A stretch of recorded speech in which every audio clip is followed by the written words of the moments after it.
and welcome to Oslo Innovation Week and Scaleup workshop. This event is hosted by Oslo Business Region in partnership with BI Norwegian Business School and Kongsberg Innovation. My name is Tonje Arnold, and I will be your host today.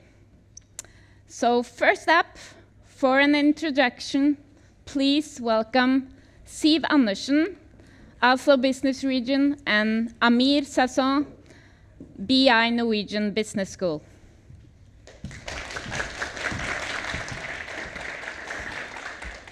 Hi, it's so great to see you both here in the room, and very welcome to everyone joining online. My name is Siv Andersen. I'm the CEO of Oslo Business Region, and we work to build the startup ecosystem here in Oslo and in Norway. And what I am really pleased to see is that, it's been a huge development in Oslo and Norway lately. We see that there has been an increase of 66% of more scale-ups in the region, and that says something about the development. Amir Sasson, you're here from BI. Yep. Welcome. Thank you very much. Amir Sasson, the provost at BI Norwegian Business School. This is the 5th time we run this show. Right? So that's a show, it is called a Scaleup show, and we have a bunch of actors and actresses. They're coming up, but that show is great, and it's getting better from year to year.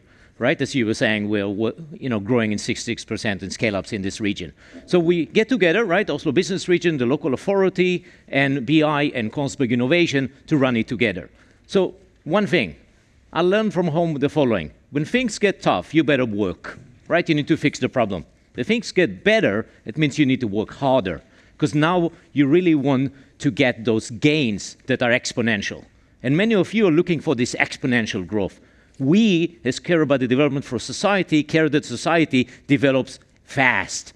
So we fix a few problems we had with scale-ups. We haven't finished the work, but now we really need to start working much harder, because we want more scale-ups in different regions in the country and different technologies. There's a lot to do, and it's great that the number of people here increases from year to year. On behalf of BI, right, the educational institution that wants to take charge and be part of the ecosystem to move it further, thank you very much for participating in this ecosystem. We will do our part to help you and everyone here to reach prosperity. Thank you. Thank you very much. Then I'd like to welcome the rest of the panel up on stage.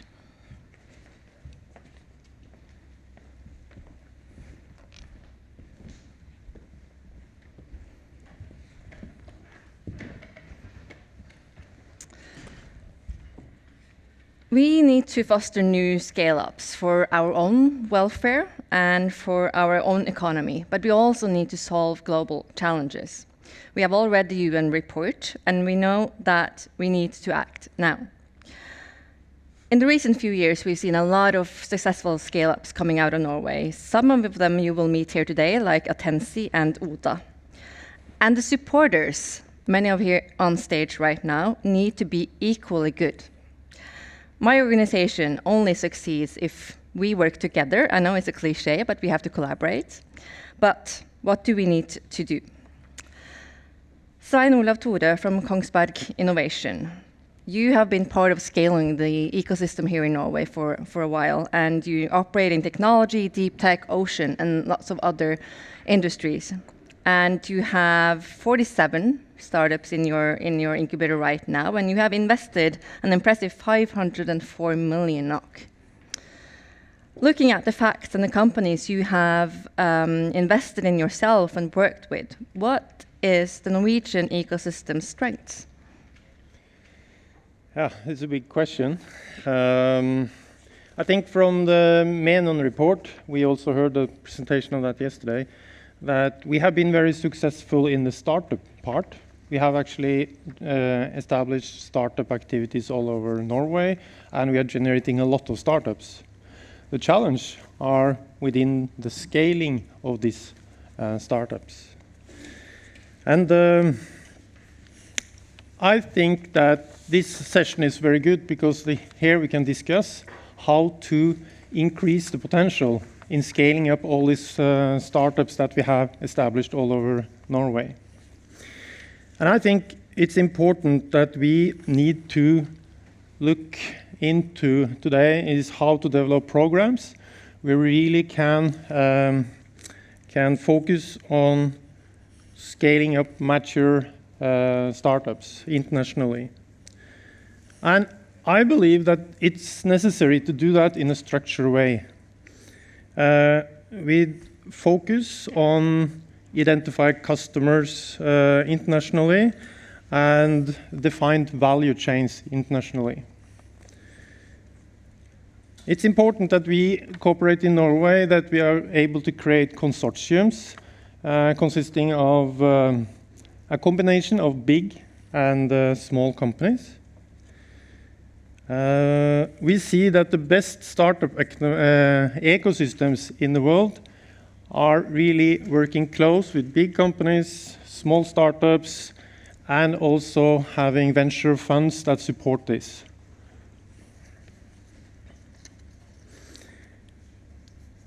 Yeah, it's a global competition out there. It's a very good point. And we have to step up. Yeah.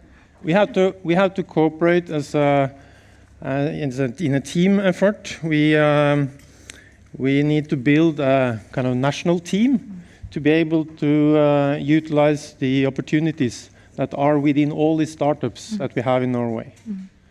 So we have to work together to win this championship. And Håkon Haugli from Innovation Norway, you are also a very important player in this ecosystem. And you said that, you know, a few months ago, you said the priority for Innovation Norway right now is export.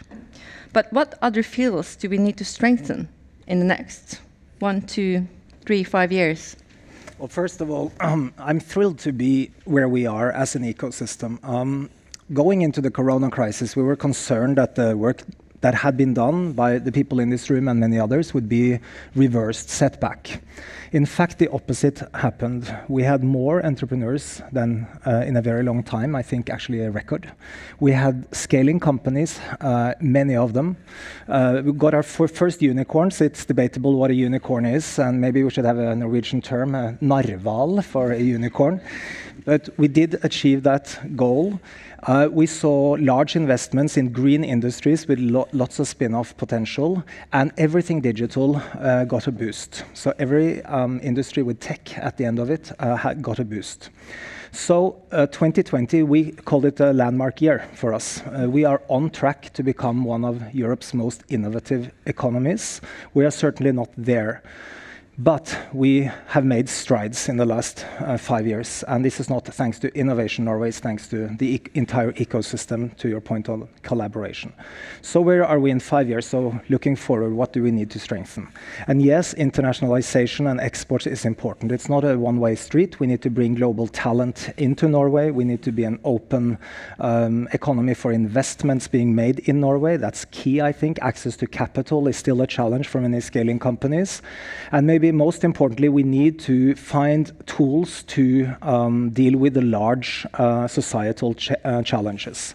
At the moment, our toolbox is too fragmented. The European Union introduced this mission concept.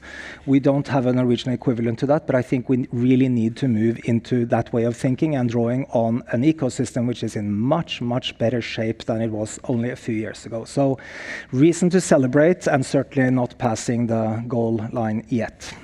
To your comment on talent, I think I would guess all companies, but all scale-ups that we talk to, you say that, you know, attracting talent is a huge challenge for them. What is Innovation Norway going to do about that? Well, we need to interact with the other parts of the ecosystem. It's certainly something we recognize. I mean, a competence is key to everything. Innovation and competence are very closely related. Without relevant competence, there's no scaling. So it's not just about attracting global talent, but also developing talent within Norway, where BI has an important role and others.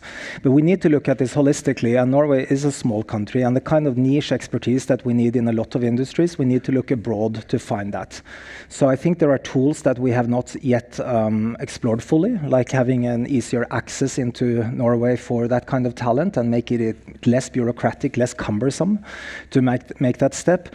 And maybe not to be too political, but I also think being part of the European common market, of course, is very, very important for all companies, including the scaling companies. So there are a number of things that can still be done, I think, to ease this, and it is important. And I think everybody who has a voice in this ecosystem need to use that voice to point to competence as key.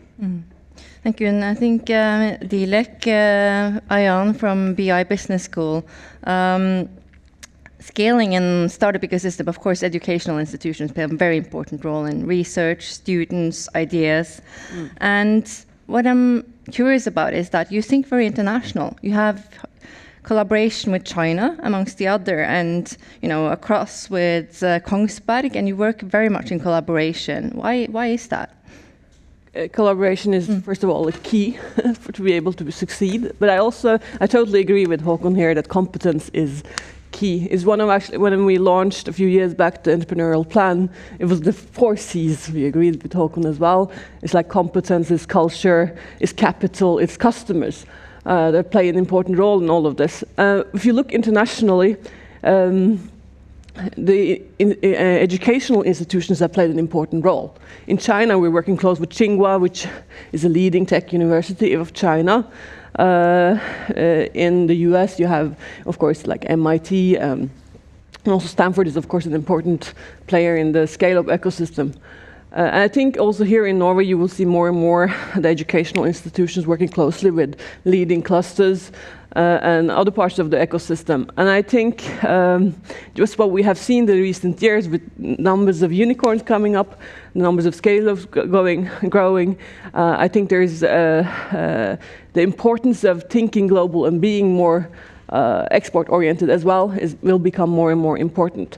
We're dealing with global challenges, and BI is an international school, recognizes that. You can actually just go to the campus and you will see that, I don't know, is it like 1/3, Amir? Amir, he's still here?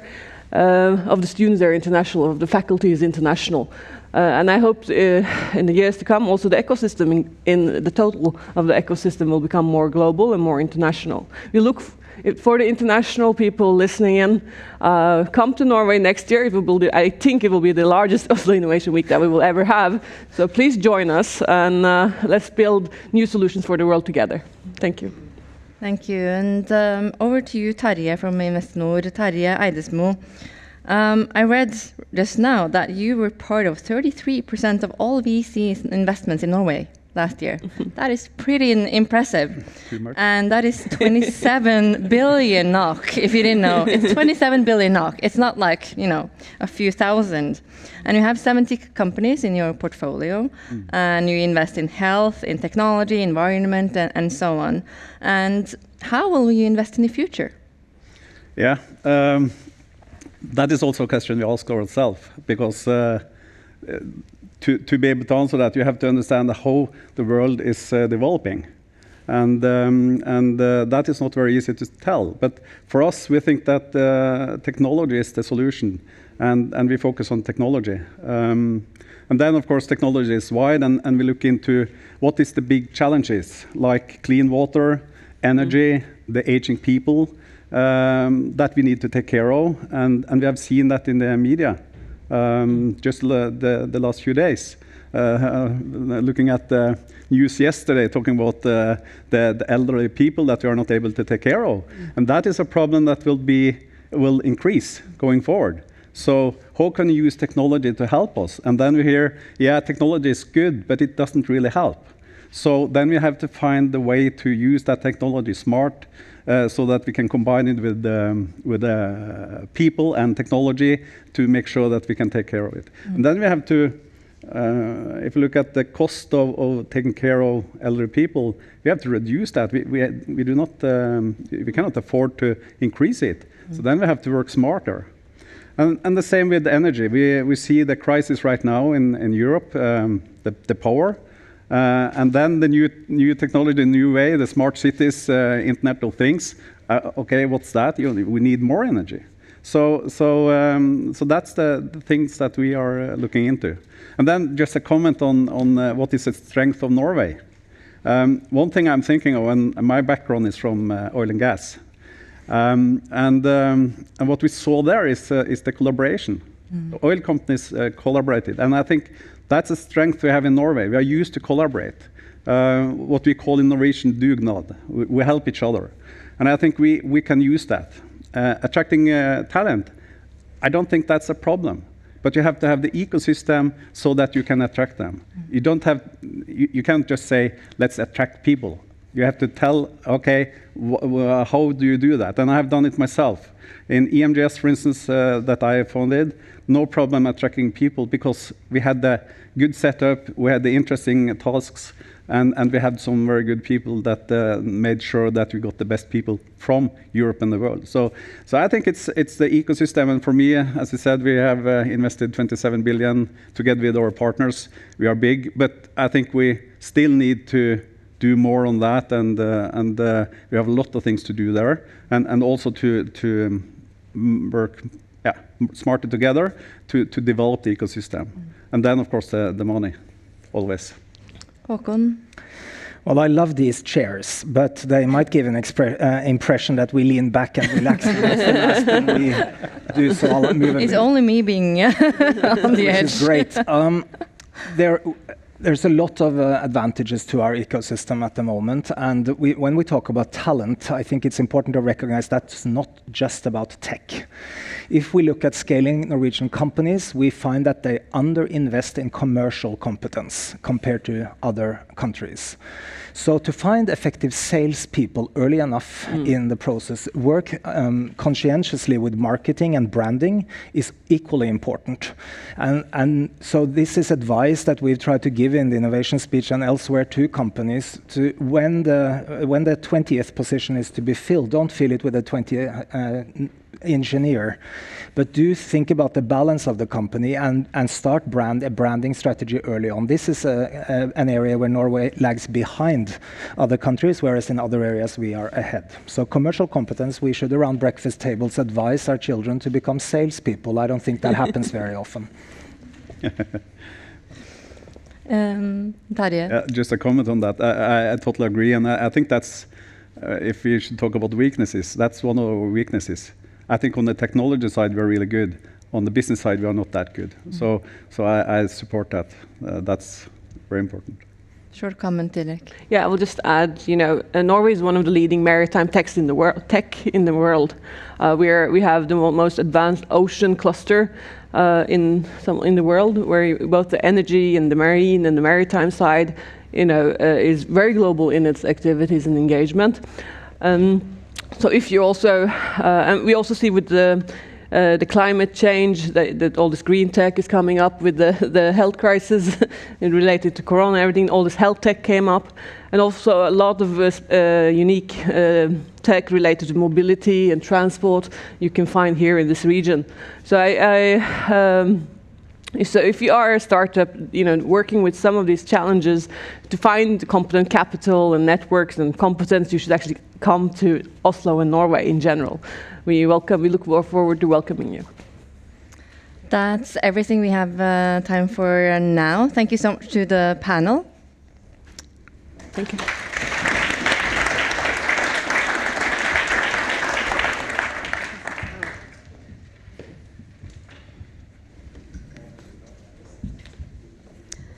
Okay, thank you to the panel. We are now ready for session number 1. It's called Funding International Scale.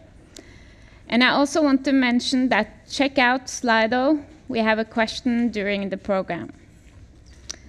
So now I'm really thrilled to introduce John Lervik from Cognite. He's the CEO and founder, and he will have a company presentation now.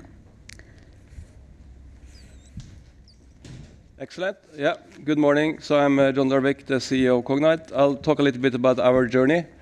But first, I would like to follow up from Haugli on what you just said, because that's a really, really important area where we in Norway need to fundamentally improve, and that's the whole go-to-market commercialization of technology. because that's clearly where we are probably 1 or 10% as good as the Americans, for example. So this is a huge improvement area that we need to work on. And I put it a little bit in context also with the Cognite journey. So Cognite, of course, is a B2B software as a service technology company. But in contrast to other companies I've been part of, we are actually, for the first time in my life, leveraging a strength we have in Norway, which is the industrial domain expertise. So we are building software towards industries and really trying to leverage, the industrial experts and expertise we have in Norway. So in a matter of only 5 years, we have built the company from 0 to around 600 employees. And what we tried to solve was basically what we like to call the industrial data problem, i.e. that industrial companies have data siloed and stuck away in both conventional IT systems and also the operational OT systems, so sensor systems and stuff like that. That's a problem that nobody had solved before we went after it. So not only did we have to create a new company and a new technology, we also needed to define a new product category that didn't exist. We have ERP, you have CRM and stuff like that, but the product we created didn't have a category that it belonged to. So also in parallel with building a company and getting clients, we also worked very hard to define as I said, a new software category, and that's now coming up as industrial data operations. How do you operationalize data access for industrial companies so they can make better decisions and start to automate industry through AI? Then, as I said, we have built around 600 people. Around half of those are engineers and are here in Norway from more than 60 nationalities. But we're also building a global go-to-market presence, US, Asia, and Middle East. And we, in the beginning, focused entirely on direct sales. And while we have a horizontal product that can be sold across industries, we decided on a vertical go-to-market strategy. Started, of course, in oil and gas, because that's a strong area here in Norway, but then also deliberately going into new energies like utility, solar, wind, and clean tech, and also going into the so-called manufacturing industry, which is examples like process industry, like Hydro and Yara, but also into more discrete manufacturing, like in the auto industry. And we actually won our first agreement last night in the auto industry. So we have a very broad vision, if you will, but are going to market very specifically and deliberately to be able to scale effectively. And then over the last year, we've also started to embrace partners, a few partners. We believe is in less is more. So we are engaging mostly only with Microsoft on go-to-market related to our technology and Azure, plus, as we announced last week, a global alliance with Accenture. Then, as I said, so let's drill down a little bit around what does it mean to build a software company. And of course, then you need great software engineers. And as has been said also on the panel, we actually now, fortunately, have built quite strong software experience in Norway over the last 10, 20 years. And we are also able to attract a lot of great talent globally to move to Norway to work with us, which is fantastic. But when it comes to industrial software, we also realize you need another dimension, which is the industrial domain expertise. And it's quite interesting to see. We, in Cognite, compete with a lot of Silicon Valley-style companies, like large ones like Palantir, for example, but also smaller ones, smaller startups. And they come at it, this from a pure software perspective, and going into industry, they fail. Because they don't realize that to solve tough industrial problems, you can't just take your consumer software experience and try to stab that into the industry. It doesn't really work. So what we have realized is that coming out of Norway, and this is not just for Cognite, but coming out of Norway with combining world-class software experience with industrial domain expertise, you can really create something which is world's best and even beat the Silicon Valley companies.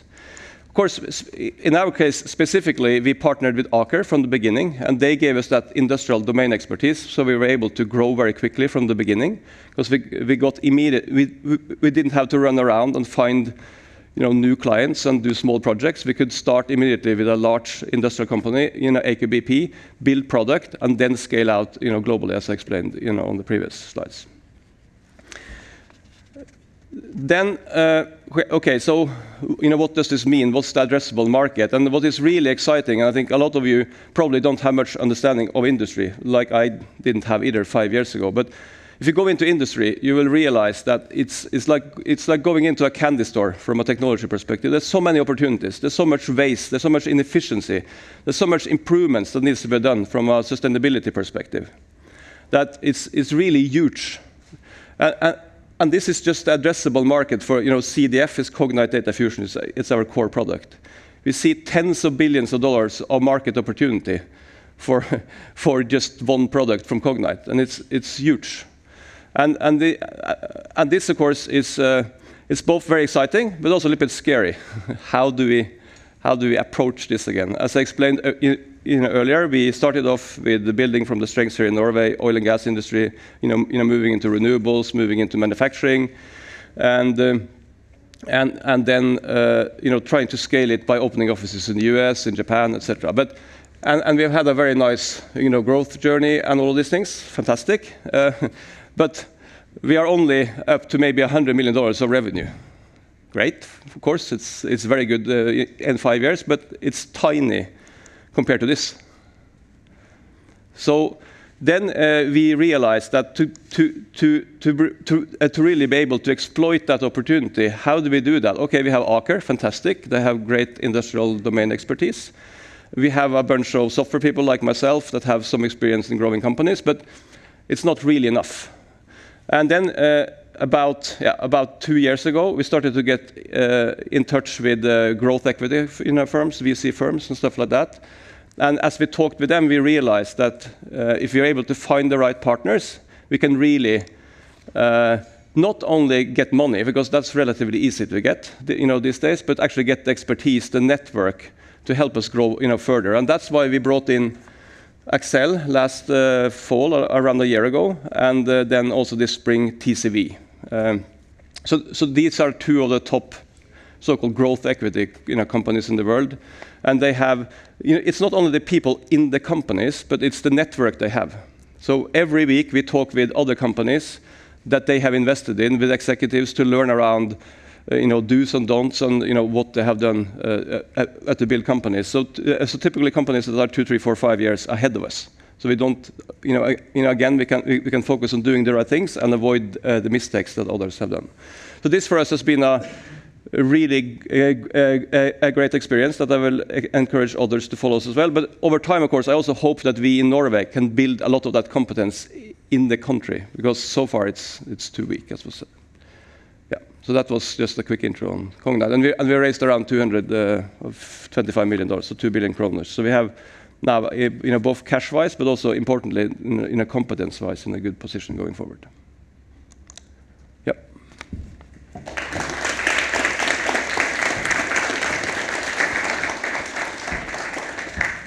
Thank you very much, Jon. We will now have a panel discussion with Jon and also other exciting names. Camilla Nilsson from Kyoto Group, Hilde Støle Pettersen from Momentum, Jonny Rindal fra Verdane, and Christian Ofshus fra Idékapital Fund. And to lead the panel, please welcome Per Ingvar Olsen from BI Norwegian Business School.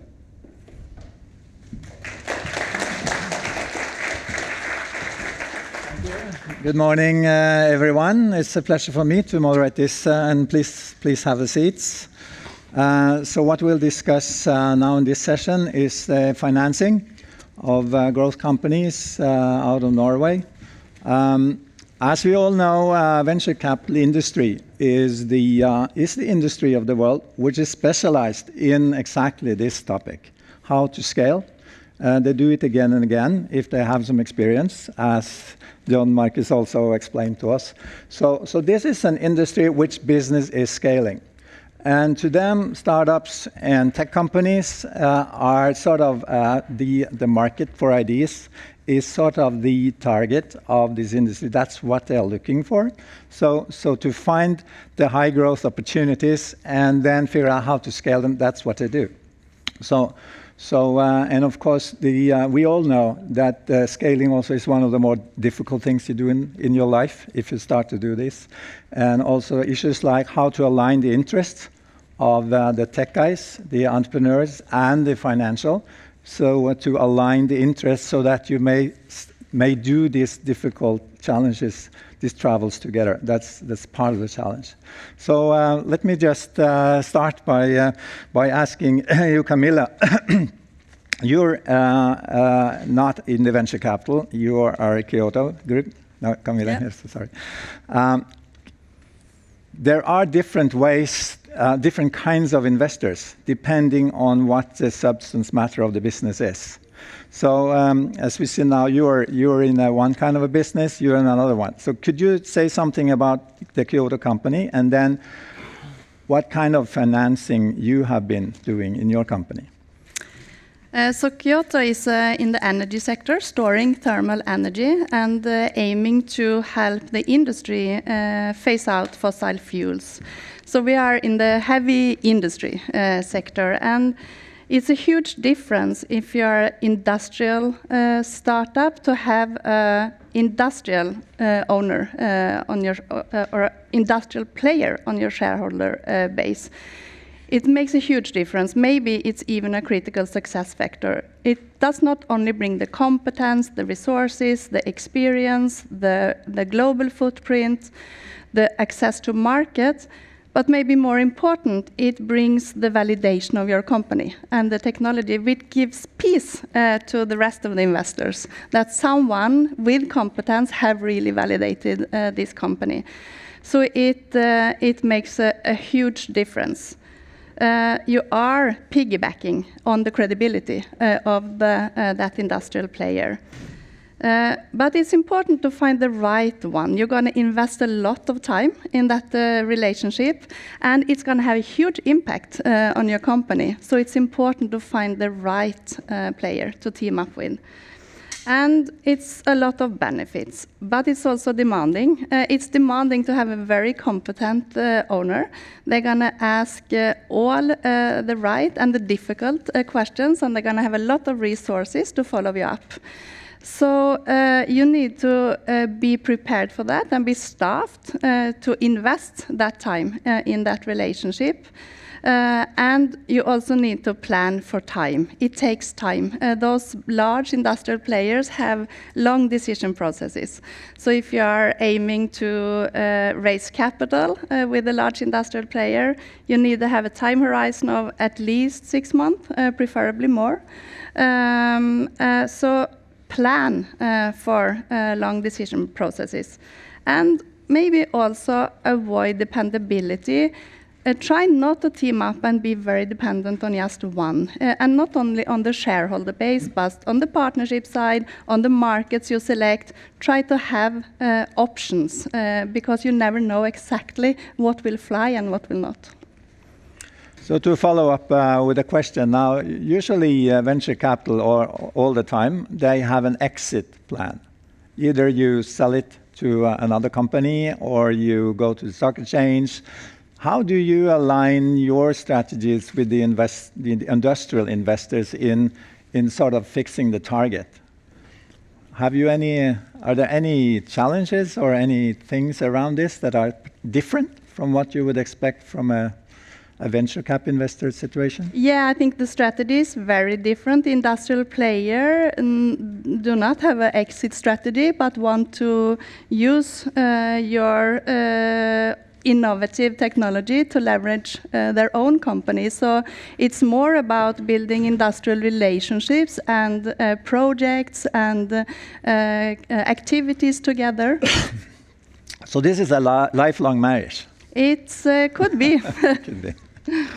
So I think this is the critical difference between the venture capital industry's way, the model, and when you go with industrial, particularly if it's not corporate venture, and this kind of strategic corporate money, then you're into close collaboration on the long term. Yep.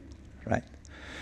Okay, let's turn to the venture capital side then, and to ask Hilde here. You are your company is doing early phase investments. So, a little bit about your company, what you do, and then what are you looking for among these interesting Norwegian tech companies? Definitely, thank you. So I'm from Momentum, and Momentum invests in sustainability-centered companies, especially within the ocean industries and ag tech and prop tech. We typically invest in the early growth stage. So we look for teams who have found maybe a product market fit in their first market, and then they're ready to go out, for instance, on an international scaling journey. And there are many things that we look for, but one of the most important ones is the team, of course. When we invest, the company is still pretty founder dependent, so the people is more or less everything. What we do look for in the team is, of course, the competence and the relevant experience, but it's also aligning on values, ambitions, time horizon. I think it's a very good point. It's a difference when you do have venture capital with you. There is a plan to sell this company at some point, whether it's to a private equity player or to an industrial player or listing it, and we need to sort of be aligned on those targets. And we also look at the cap table. The founders really need to be incentivized. We know that they will need more capital going forward, and they will be diluted. So they need to have a good starting point. So we've seen many interesting companies where we have chosen not to invest because the founders are not sufficiently incentivized from the beginning through the cap table. One thing which I found sometimes is critical is the degree to which the entrepreneurs understand the investment model of venture capital. The A round, the B rounds, the C round. What does it mean, and what are the sort of the logic of this model? Is that still a challenge in this market, or is it generally understood how this model works? It's a good question. At least it's something we spend time on before we invest to make sure that the teams know what they're taking on. What are our expectations? What do we think is a good capital strategy? What kind of investors do we think we should bring on also later on? Could be some of the guys on the panel here, for instance, and make sure they understand what that takes and what it will mean also in terms of dilution, right? And ultimately selling the company at some point. And sometimes the founders can be part of the company for a long time. Depends a bit on the exit strategy. So we like to discuss those things so it's not a big surprise when we let them know what we think we should do with the company. Just a little follow-up. To what degree do you see that the level of understanding of how the model works is critical for you to actually? How important is that as part of your evaluation of the team? That you can align on the model. Is that very important, or is it something you work on along the road? I would say it is important.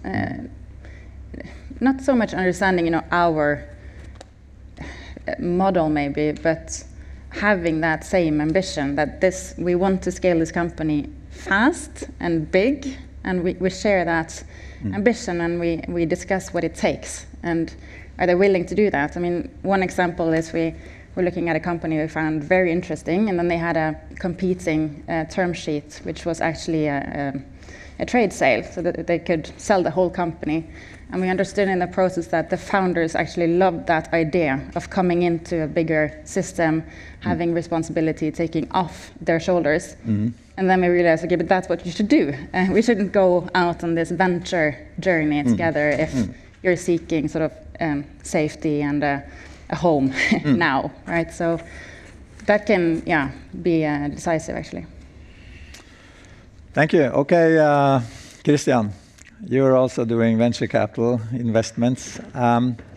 I guess you will have some similar thoughts about what you look for when you start investing in the early phase. But when you then move on to sort of the following steps, if you're looking for other investors to co-invest with you in the second round, what are the main challenges in terms of bringing these other investors? How do they look at these Norwegian cases, and what are the challenges you see there?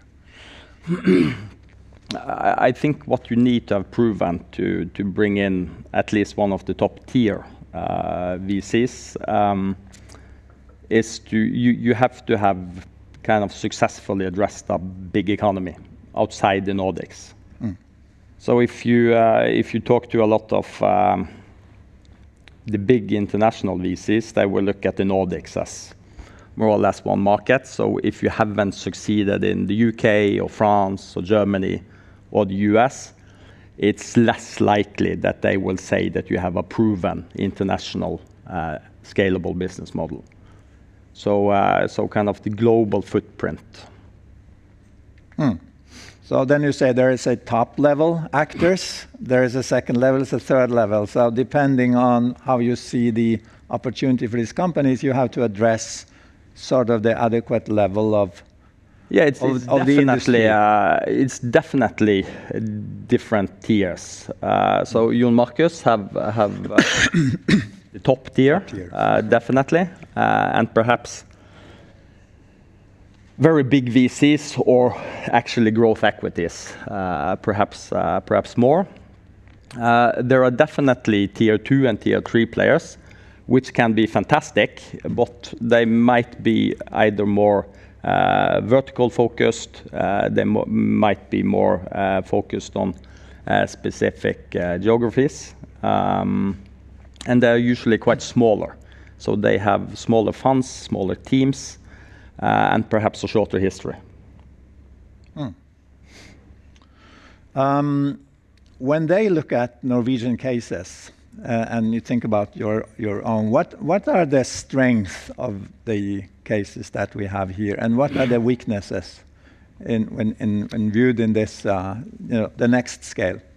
Yeah, so I think it was commented on in the previous sessions by Håkon, for example, which talked about kind of the Norwegian founder being perhaps, or the Norwegian founder teams being less commercial and more tech and product oriented.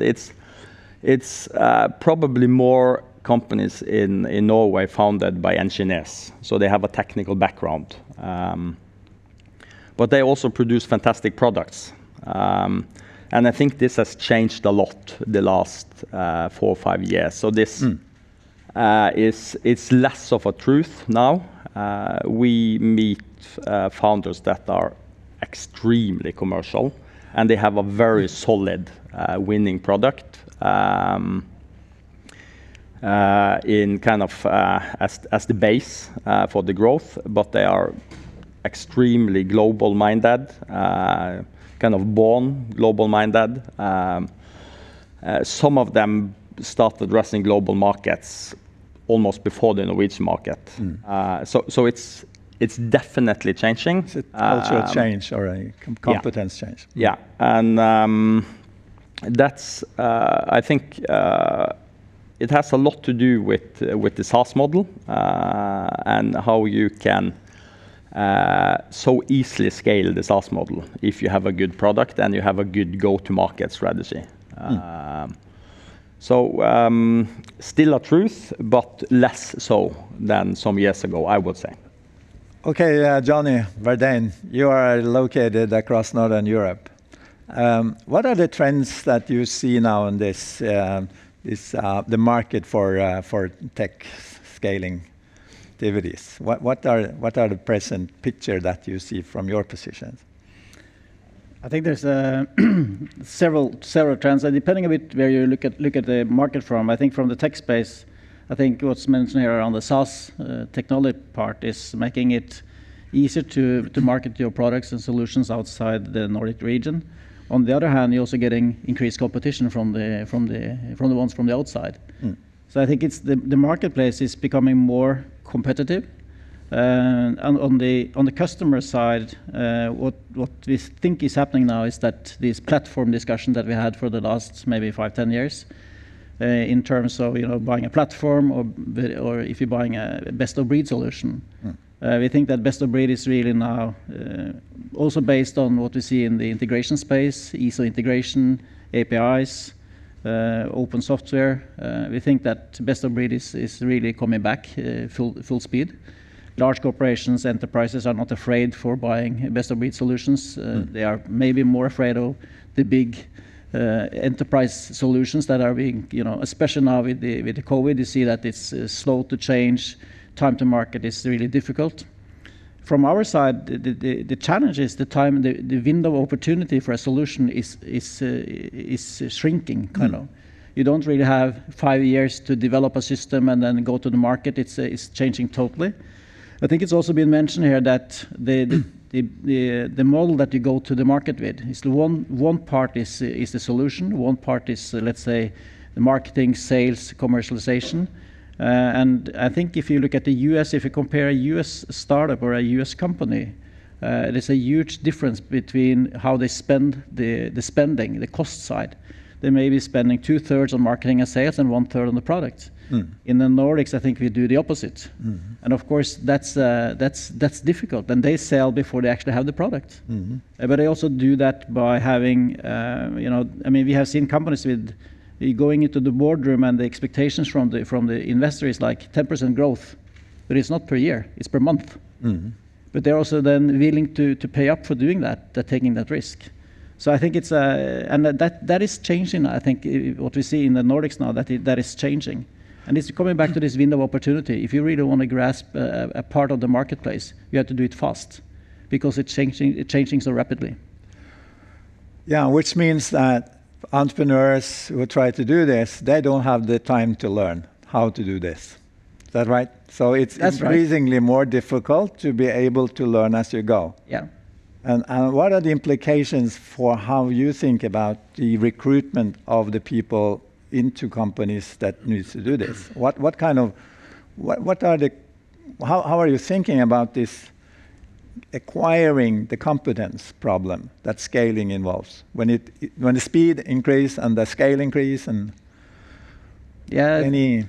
from our side, I think the growth equity business is trying to address this by having more competence themselves, so more industrial knowledge. So like we have on the software space, we have more than 20 people now just focusing on software across the region, probably one of the biggest players. And that's basically to try to really understand what we are investing in. From a company perspective, what we see now is that companies are not hiring just tech people. We have seen companies with 50 people with a management team that are, in terms of competence and skills, and these are not 20-year-olds, they are like, much older, with skills and experience and knowledge that is fascinating. So I think, but then of course, how do you attract those people? And what we see that I think this whole, especially in the Nordics where we have a fairly good living standard, people are increasingly willing to take risk. You have an extremely good position in a large corporate company. You have learned a lot. Maybe you are 45 or 40 years old, and then suddenly you jump on a startup. And we see this increasingly happening now. So, and I think that's really exciting, because then you have the tech founders, but they are really willing to fill in on the other areas that they haven't really had before. And that has really changed.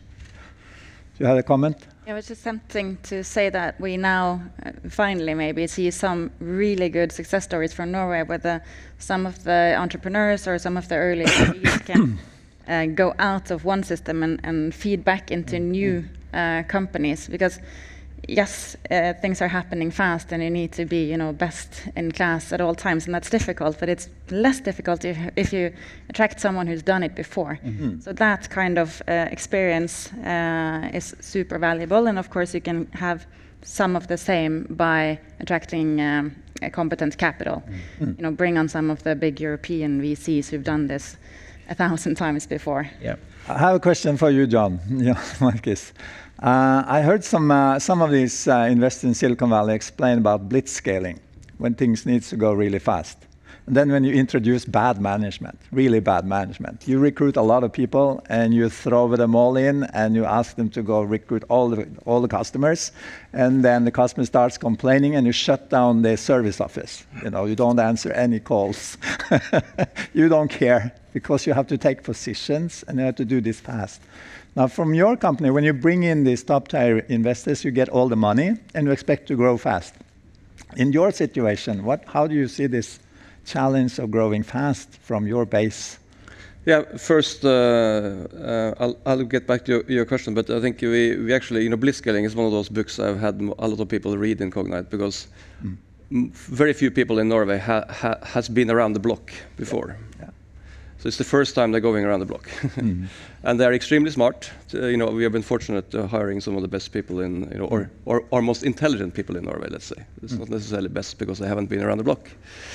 So, but there, of course, we had in the beginning the safety of partnering with Aker, so we could move very quickly without having really that downside. Yeah. So we pushed forward very hard, and hired people aggressive towards clients and all of these things. And I just said, I just said to the team, just trust me.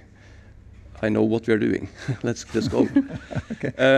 And that worked fairly well, and we saved probably 2, 3, 4 years in the beginning because we could do that. Yeah. But then back to your question, then I think a lot of people think that when growth equity or VC companies come in, that they will tell you what to do. No. Yeah. And they will tell you to scale faster. And with us, it's the opposite. And I think because there's a couple of details to your comments as well. First of all, a lot of Cogniters, as we call us, come to me and say, yeah, so what do we now, what does Excel and TC want us to do? And I said, but they didn't invest because they wanted to tell us what to do. They invested because they believed in what we are doing, creating a new product category and stuff like that. So and I think you said it, you need to invest in those relationships. In the same way you invest in a partnership with Microsoft or Accenture, you need to invest to get value from. I'm sure it's the same with you. And of course, what I'm seeing as well is that companies like yourself are building competence. So actually, then it's worthwhile for me to invest in that partnership because we spiller hverandre gode. And then Excel, for example, they are more like, okay, maybe we should grow a little bit slower, but really, because they don't throw money after bad things. They have been burnt so many times. I hear that in the boardroom with Excel, for example. They have been on boards, of course, very successful companies, but also successful companies, but they have wasted a lot of money. So they are very quantitative and analytical around where you spend the money. They want to see much more than like, norsk magefølelse. It's really around understanding. Okay, here we see in this area, for example, in Cognite now, we have a very strong repetitive motion within the energy sector, for example. Then they want to invest a lot there, but not, for example, in renewable, because they see that's still explorative, blah, blah, blah. So in renewable, we could probably have lost hundreds of millions of kroners easily. We're just hiring a lot of salespeople and going after it before we see that we have nailed it. Can scale it, yeah. So that's a little bit the reflection around it. So the concept of nailing it before you scale it. Yeah, and of course, many people also try to fake it before they make it. That's another. That's why they're reluctant. And that works in some cases, but not always. Oh, interesting. Any comments to this? Yeah. No, I think as Jan Mark is saying, I think if you're looking at partners in this space, VC, equity, it's also about getting smart money. And that means if you have if you take the example of board meetings, a lot of board meetings around with investors present is that you have to teach the investors every time you have a board meeting. You have to tell them from the ground, it's like, okay, this is the product, okay, that's the product. This is the market, this is the product. And then the next meeting you have to do the same. That's not really that's really not competent financial money. You're getting the money, but that's what you get. And that's I think that's increasingly, and we see this for second round founders. They are much more concerned in the second round to get the right partners for the right time. Because if you're just getting the money, you're not going to get a lot of support. You are on your own. You have your plan, but it's not really the investor's plan. And I think that's a huge difference in terms of success. Yeah. And also what's mentioned here with Excel, I think the networking around the investor is increasingly important.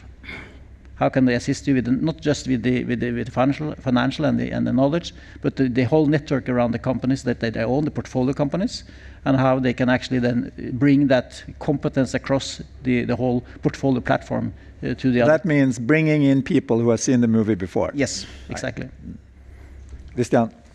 Yeah, I think what have been said and also what Marcus says, it's no magic dust from any VC.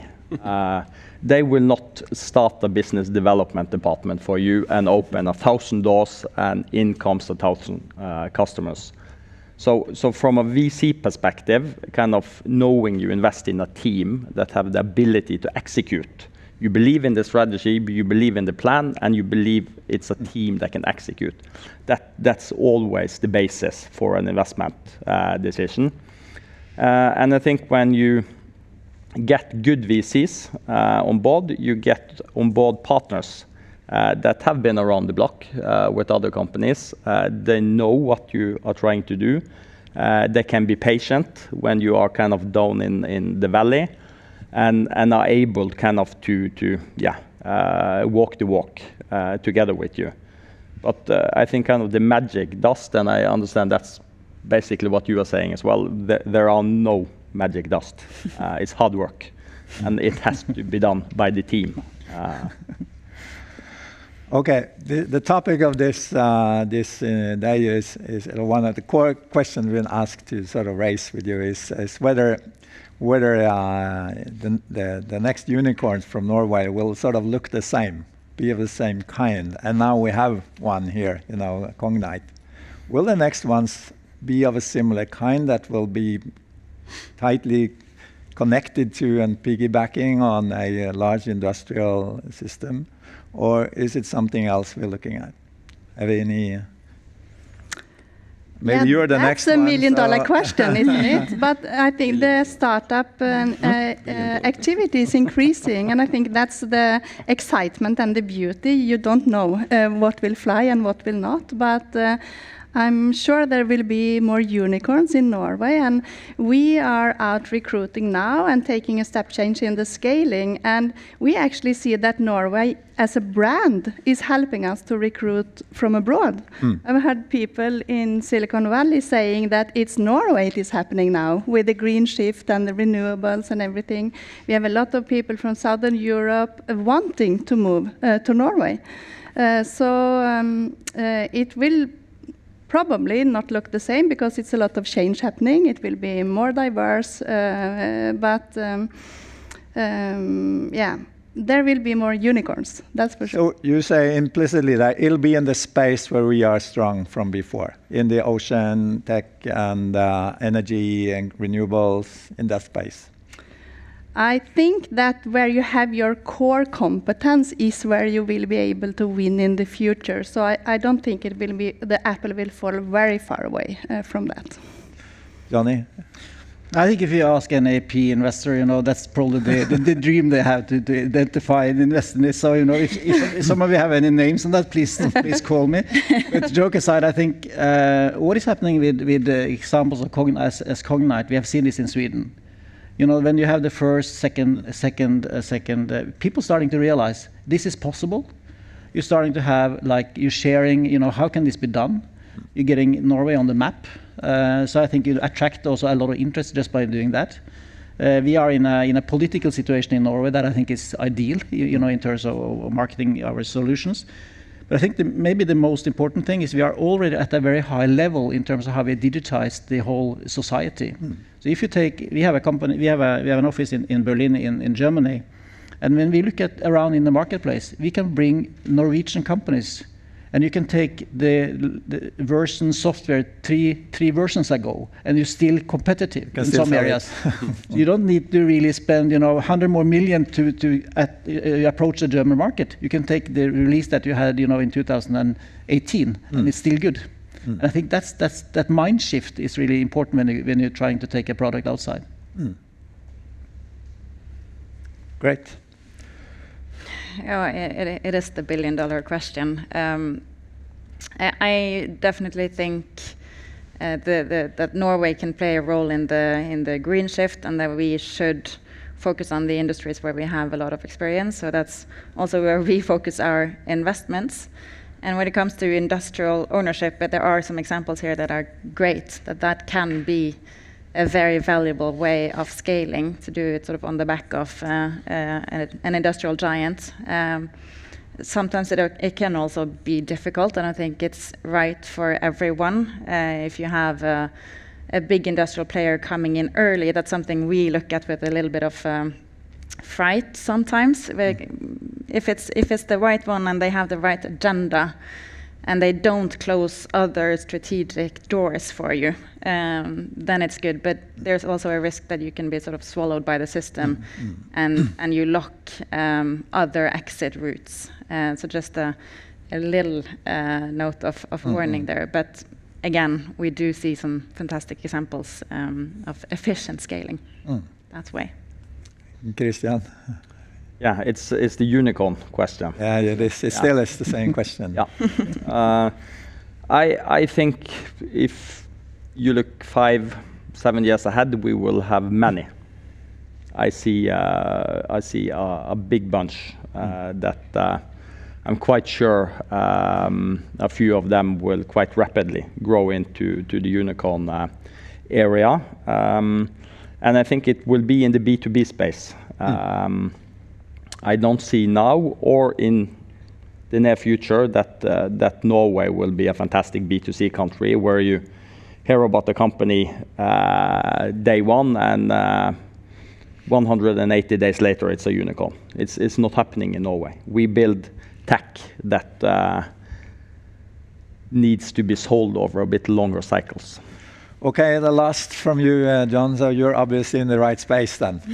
So how do you see the, more precisely, this space about the digitalization of production and industry? I think, of course, I've been in B2B software forever, and it's the first time I'm in the industry. So that's clear, as I explained also on one of my slides, that the market is huge. So it's a huge opportunity, and there's so much waste, and we have a lot of competence and unfair advantages of Norway. So I think, I think we can also succeed in B2C, even if I have no clue about it myself. But we have Kahoot and others that hopefully will build momentum. But I think we also need to start to look towards the first decacorn as well.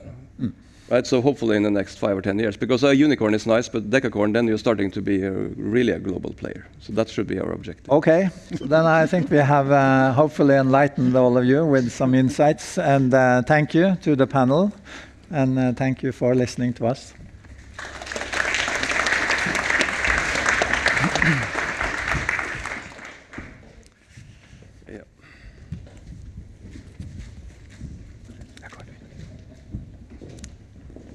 Okay, thank you very much. Now it's time for a break, so see you in 15 minutes.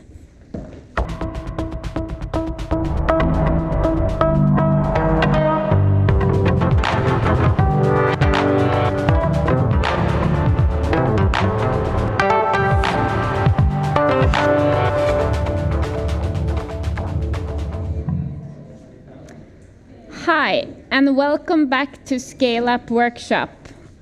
We are now starting on session number 2, International Expansion. I also would like to mention, please check out the Slido question. You see it on the screen. Okay, for a company presentation now, I'm very thrilled to welcome Lise Waal from Attensi. Welcome. Thank you.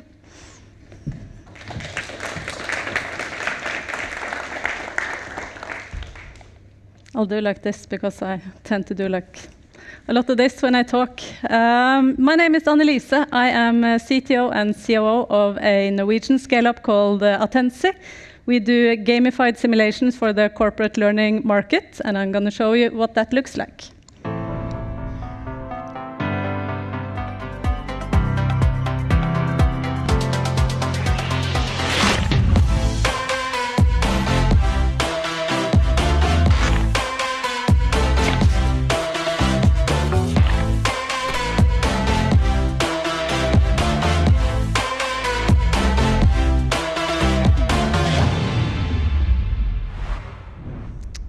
Good. So I'll start off by spotting out the nerds amongst you. How many here remember a computer game called Heavy Rain from 2007, 8-ish? A few.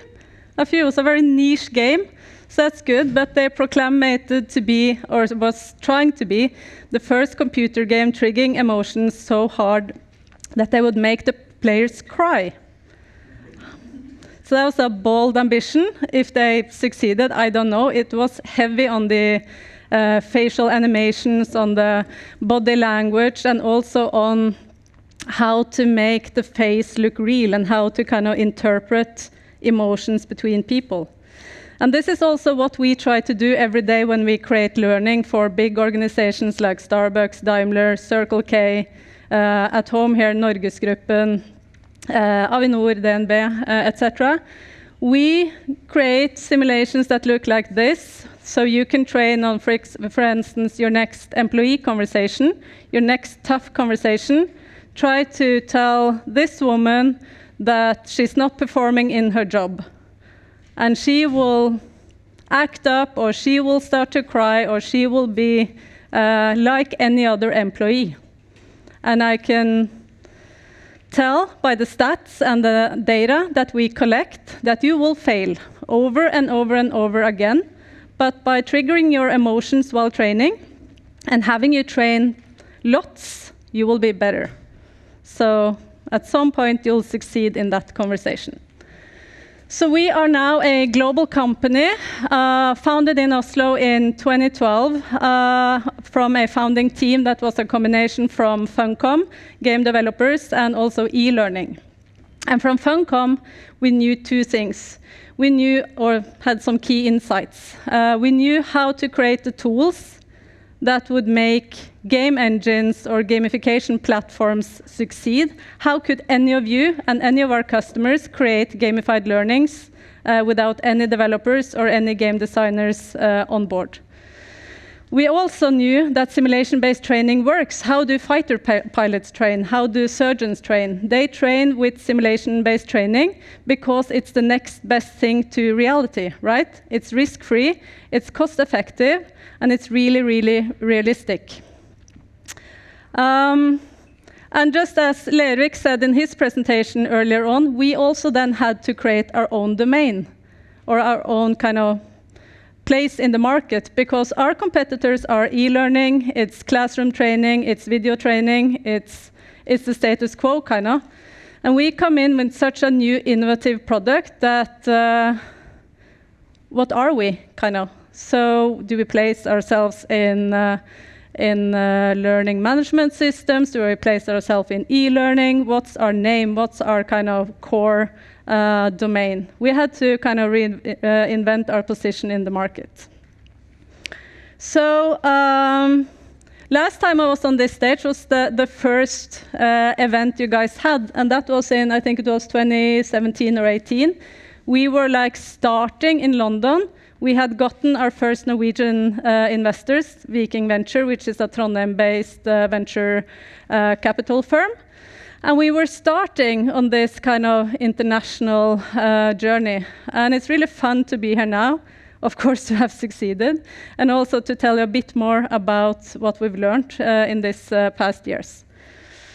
Our recent funding was in March this year from a New York-based hedge fund called Luxor Capital. They are a hedge fund, but they also have an arm in one of the sectors that we are big in, which is food to go and hospitality.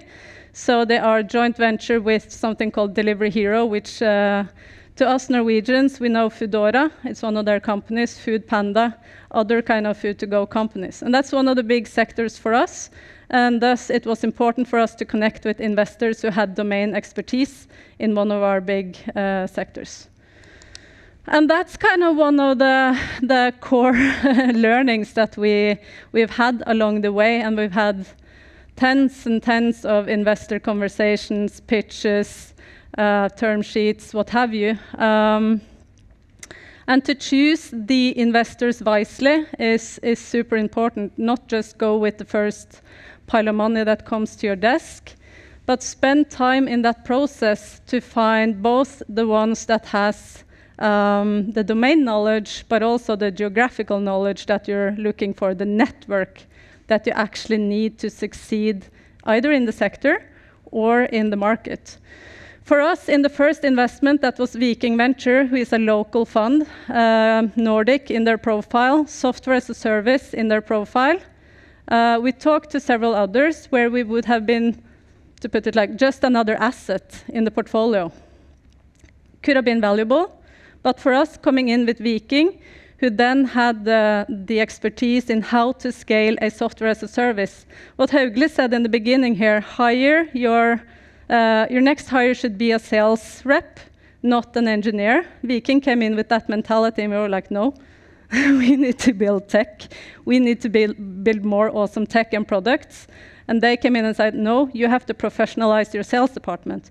You have to split between new sales, upsell, marketing, lead generation, that whole commercial apparatus. And we were like, okay, let's try to do that. And we scaled from that. We had 2 sales reps or 2 sales leaders back then. Now we have I lose count, close to 30, 40, I think, out of 150.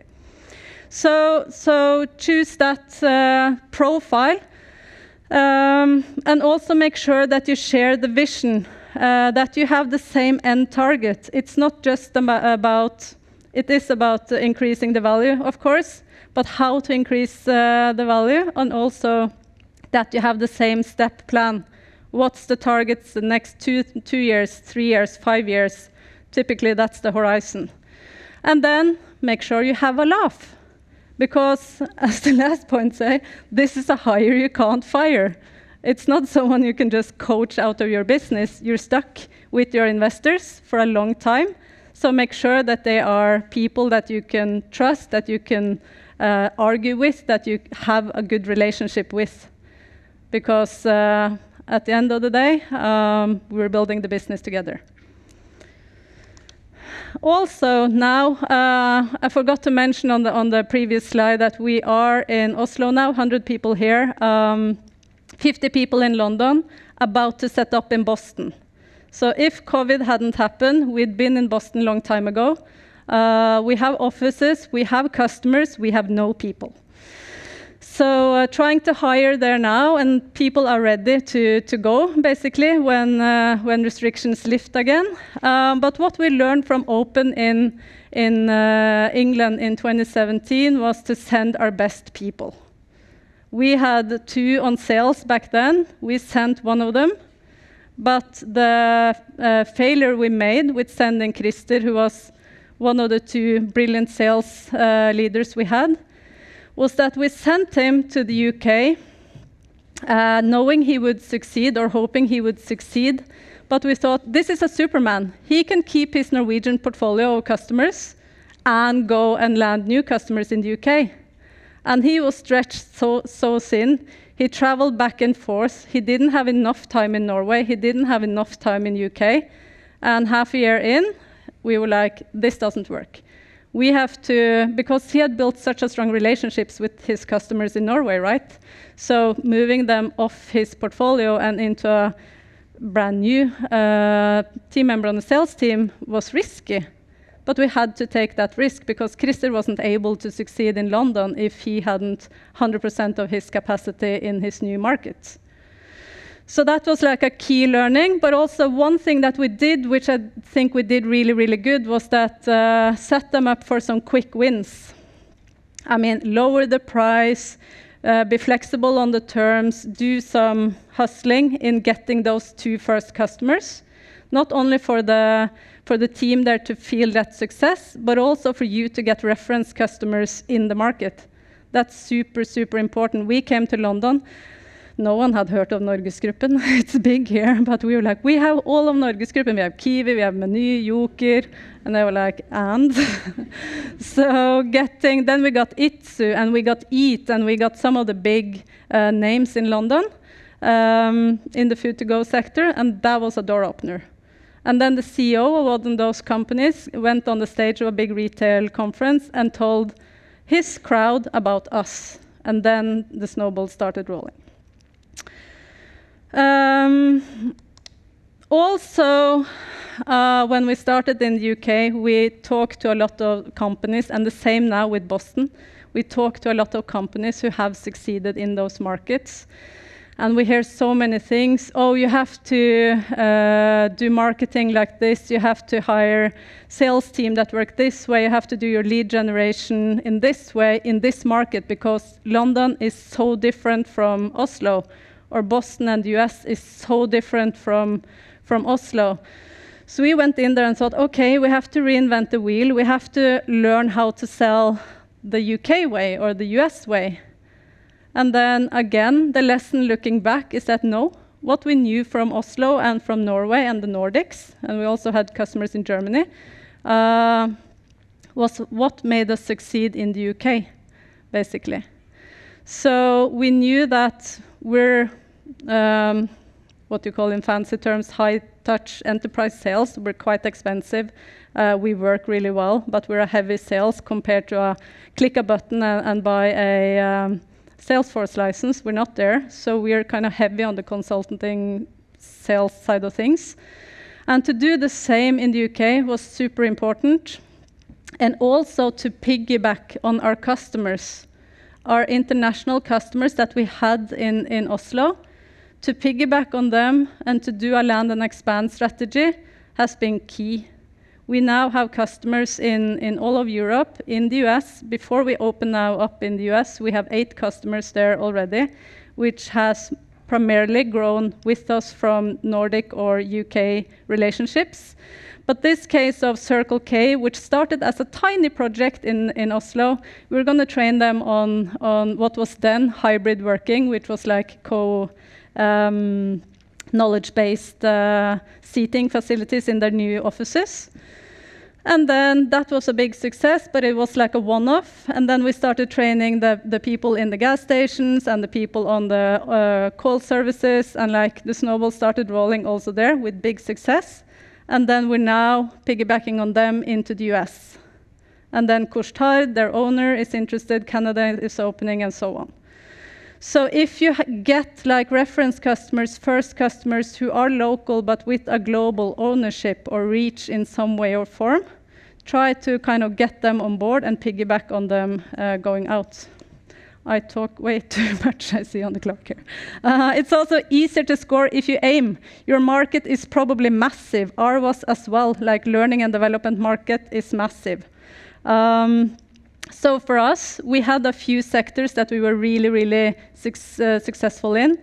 Food to go, retail, hospitality, but also finance, banking, compliance. So then when we went to London, Christer and his team put up a list of the top 20 customers, the must-win customers in retail. Now, 3.5 years later, we have 18 of those. Diligent hard work on that top 20 list. It wasn't 200, it was 20. So then narrow down your market, focus on the sectors you know and that you're good at, was at least our success formula. And then have fun. This is Christer, proud of his abs. But then this is from Holmenkollstafetten, missing Holmenkollstafetten. We have 2 teams. We have a team Superfast, and we have a team Superfun. This is team Superfun. So culture eats strategy for breakfast is a cliche, but at the end of the day, it's just work. And when you tell your grandkids about your work life, scaling a company is going to be like the best thing you ever look back at. So have fun. It's kind of our bottom line. Thank you.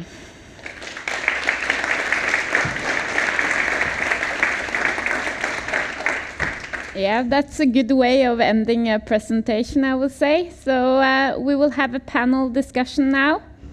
And that will be with Berit Svensson from Vips, Emma Tryti from Kron, Thomas Anglero from Cognizant, Terje Eidesmo is back up again from Investinor.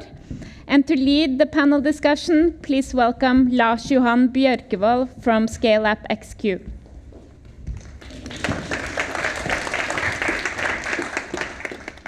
All right, thank you, and thank you for this very interesting presentation.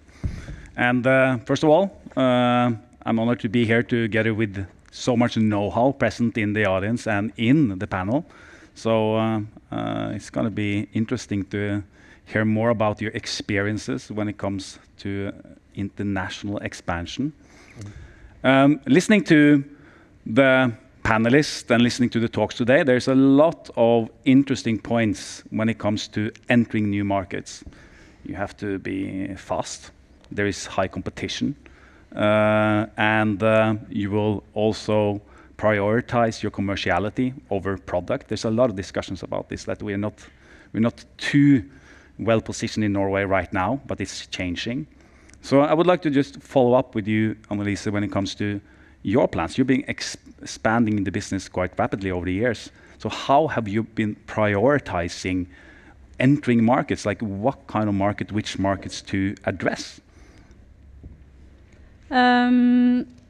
So our, as I said in the presentation, it's been twofold. So one is to follow the sectors that we are really present in and where we have a strong customer portfolio to kind of leverage on that, either in geography. So for instance, in industry, we have Daimler, we have Equinor, we have Hydro, and then piggybacking on them into their markets or into their sectors have been key. So kind of sector, and then of course market size. How for us being such an innovative and new kind of an unknown tech profile, we have to look at the more mature markets. So which markets are mature enough to be able to implement such a technology has been key. And then of course Nordics, Northern Europe, US has been important. But I think sector first and then customer piggybacking on them on the land expand has been our key strategies. And then is that then trying and failing? Like you find a place, you launch activities, and then you see how it catches on, and then you go with it, or is it more like a tactical decision or strategical decision in front of doing that? Yeah, so the sector strategy is a very strategic decision. So that's kind of what we know that works. The activities we do are a bit more fail fast things. So we try conferences. Does that work? Yes, no. We try outbound marketing like digital emails and stuff. Does that work? Yes, no. Yeah. So on the activity level, it's more try and fail. Yeah, cool. But that's like maybe easier when it comes to the business side of things, like going for a sector. When it comes to the business consumer side of things, you have different challenges, right? And Emma, you're from that side, right? And what is your take on it? Yeah, from my point of view, when you look at it from a B2C perspective, you know, if you have managed to gain traction in one country, that's usually because you have solved an unsolved customer need, made something usually, you know, simpler. People love a simple solution that works. But then you won't be alone in having, you know, ways of solving that problem. So there will be competitors that you know of already, but also new competitors that you don't know of already, that would be able to, on the one hand, solve the same problem in pretty much the same way as you do, or solve it in a totally different way. So then when looking into other markets to expand into, it's all about choosing the one where you do think that you have the highest probability of reaching the tipping point the fastest. And tipping point, that could be in different criteria, but we usually think of it in three perspectives. So one is critical mass in terms of number of customers. And the second one is a sufficient level of brand awareness.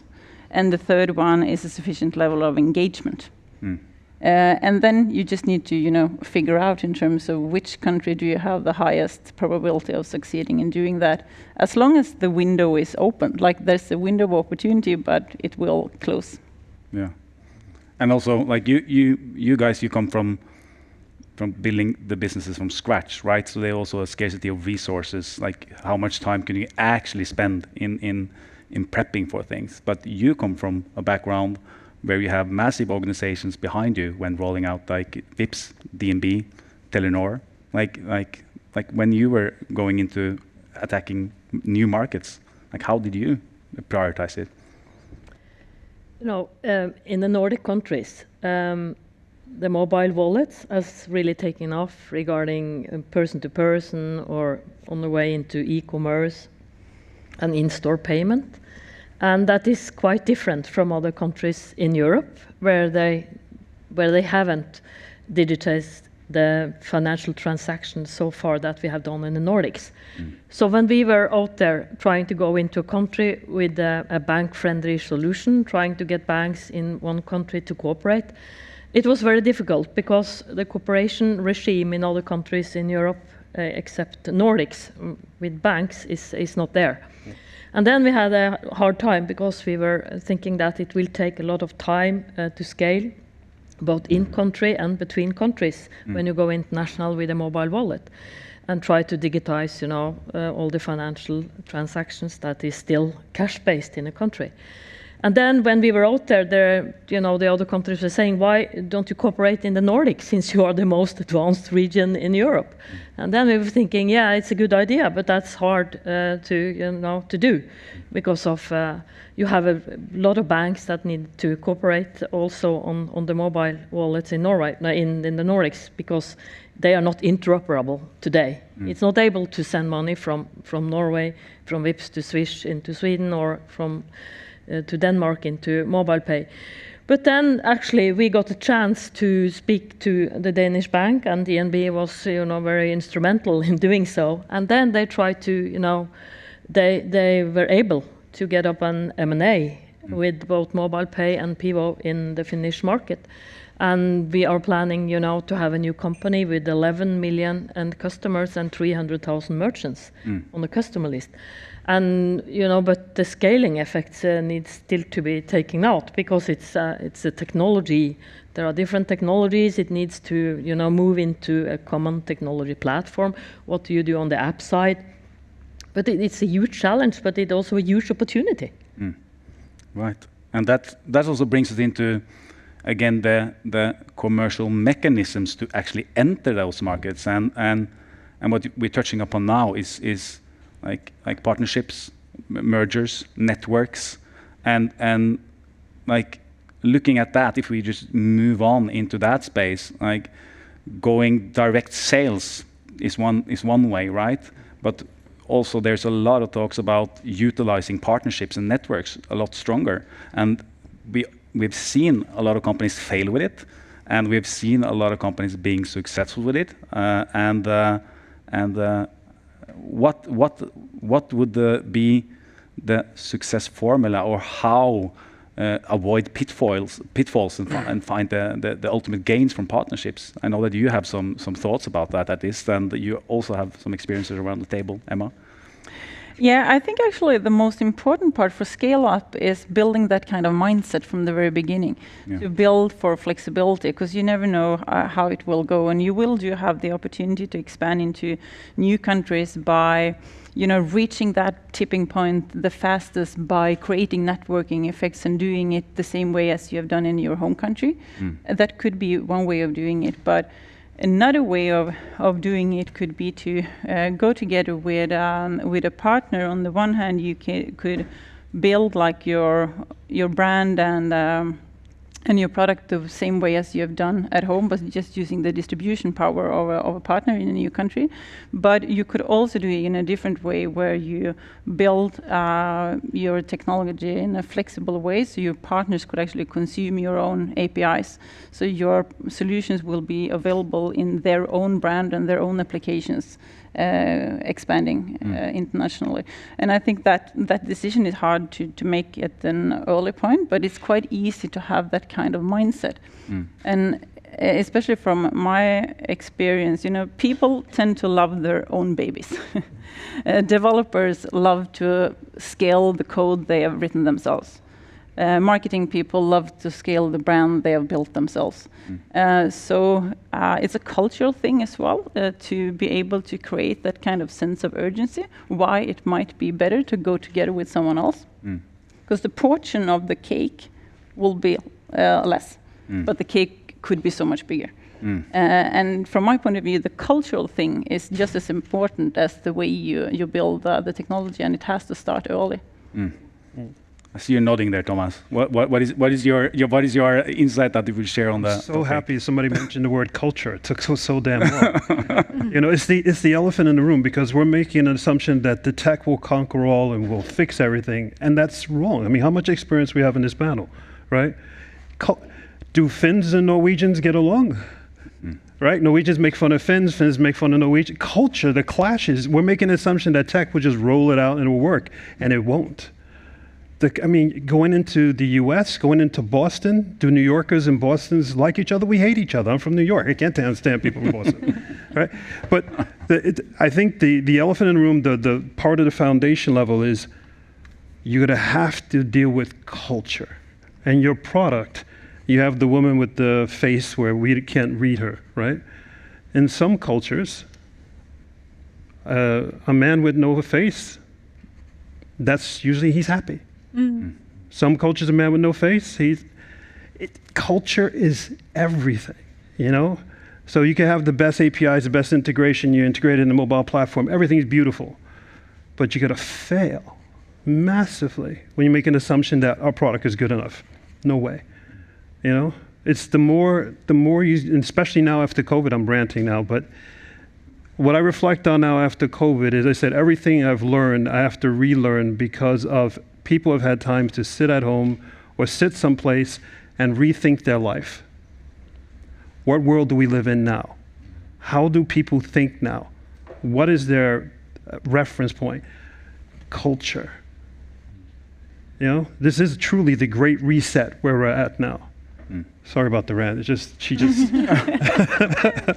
Well, I believe Annelise mentioned something about culture on the last slide, so you opened the door. I think he's spot on, and we see the same with, because our solutions, to go back to that woman, is used globally, right? And that exact point, the facial expressions, the wear, what do they wear, how do they look, how are they in the room? I mean, it's what we spend the most time with the customers implementing, because it's going to fail if Starbucks, as an example, if you position a employee with a certain attire in a UK store versus one in Asia, it's going to be fundamentally different, and that is picked up both in language and in everything. So yeah, it's but it's understated and it's under-communicated and like worked about, I think. But one thing, like you said, Krister, Mr. Superman, right? Mr. Superman. And to people listening, they get the implication, the thought that, okay, we just sent our Superman to this country and he's going to succeed. Come on, right? You have to send the right person with the right background, with the right mindset, who's maybe had a girlfriend or boyfriend, maybe in that region of the world, that sort of, the nuances. It's like a new relationship with someone you fall in love with, the nuances of culture. So, you know, that whole thing, let's just send our Superman or Superwoman, got to be politically correct, right? Is much more complicated in global expansion, you know, because you will fail insanely fast and have no idea why you did. I'm not picking on you, I'm just... No, I'm with you. So, but I'm also thinking. Just, sorry, I haven't. I'm also thinking. We don't need you. That's okay. I'm here. I totally agree in terms of the culture going expanding internationally, but I think it has also a lot to do with the culture in your own business in terms of creating the mindset of actually need to go into a partnership or doing M&A instead of just going by yourself. I think too many startups are underestimating the importance of distribution power. And it is so hard. Like, it's easy to build or to win new customers with early adopters. When you enter into the early majority or even the late majority, to keep up the low customer acquisition cost, if you don't receive the great networking effects, it is quite hard and quite costly to do it yourself, building a B2C company. I think this is a lot about strong leadership. You know, if you're going to do M&A, you need to have a strong leadership, you need to have ambitions with a new company, and you need to have a culture where you kind of take the best from the two companies. You cannot go into an M&A and say, we will take over you and we will introduce all the solutions we have in our own company as the best solutions. If you do that, you will fail immediately. So you need to take the best out of it, and you need to be very humble and try to get out the best and show that with good leadership.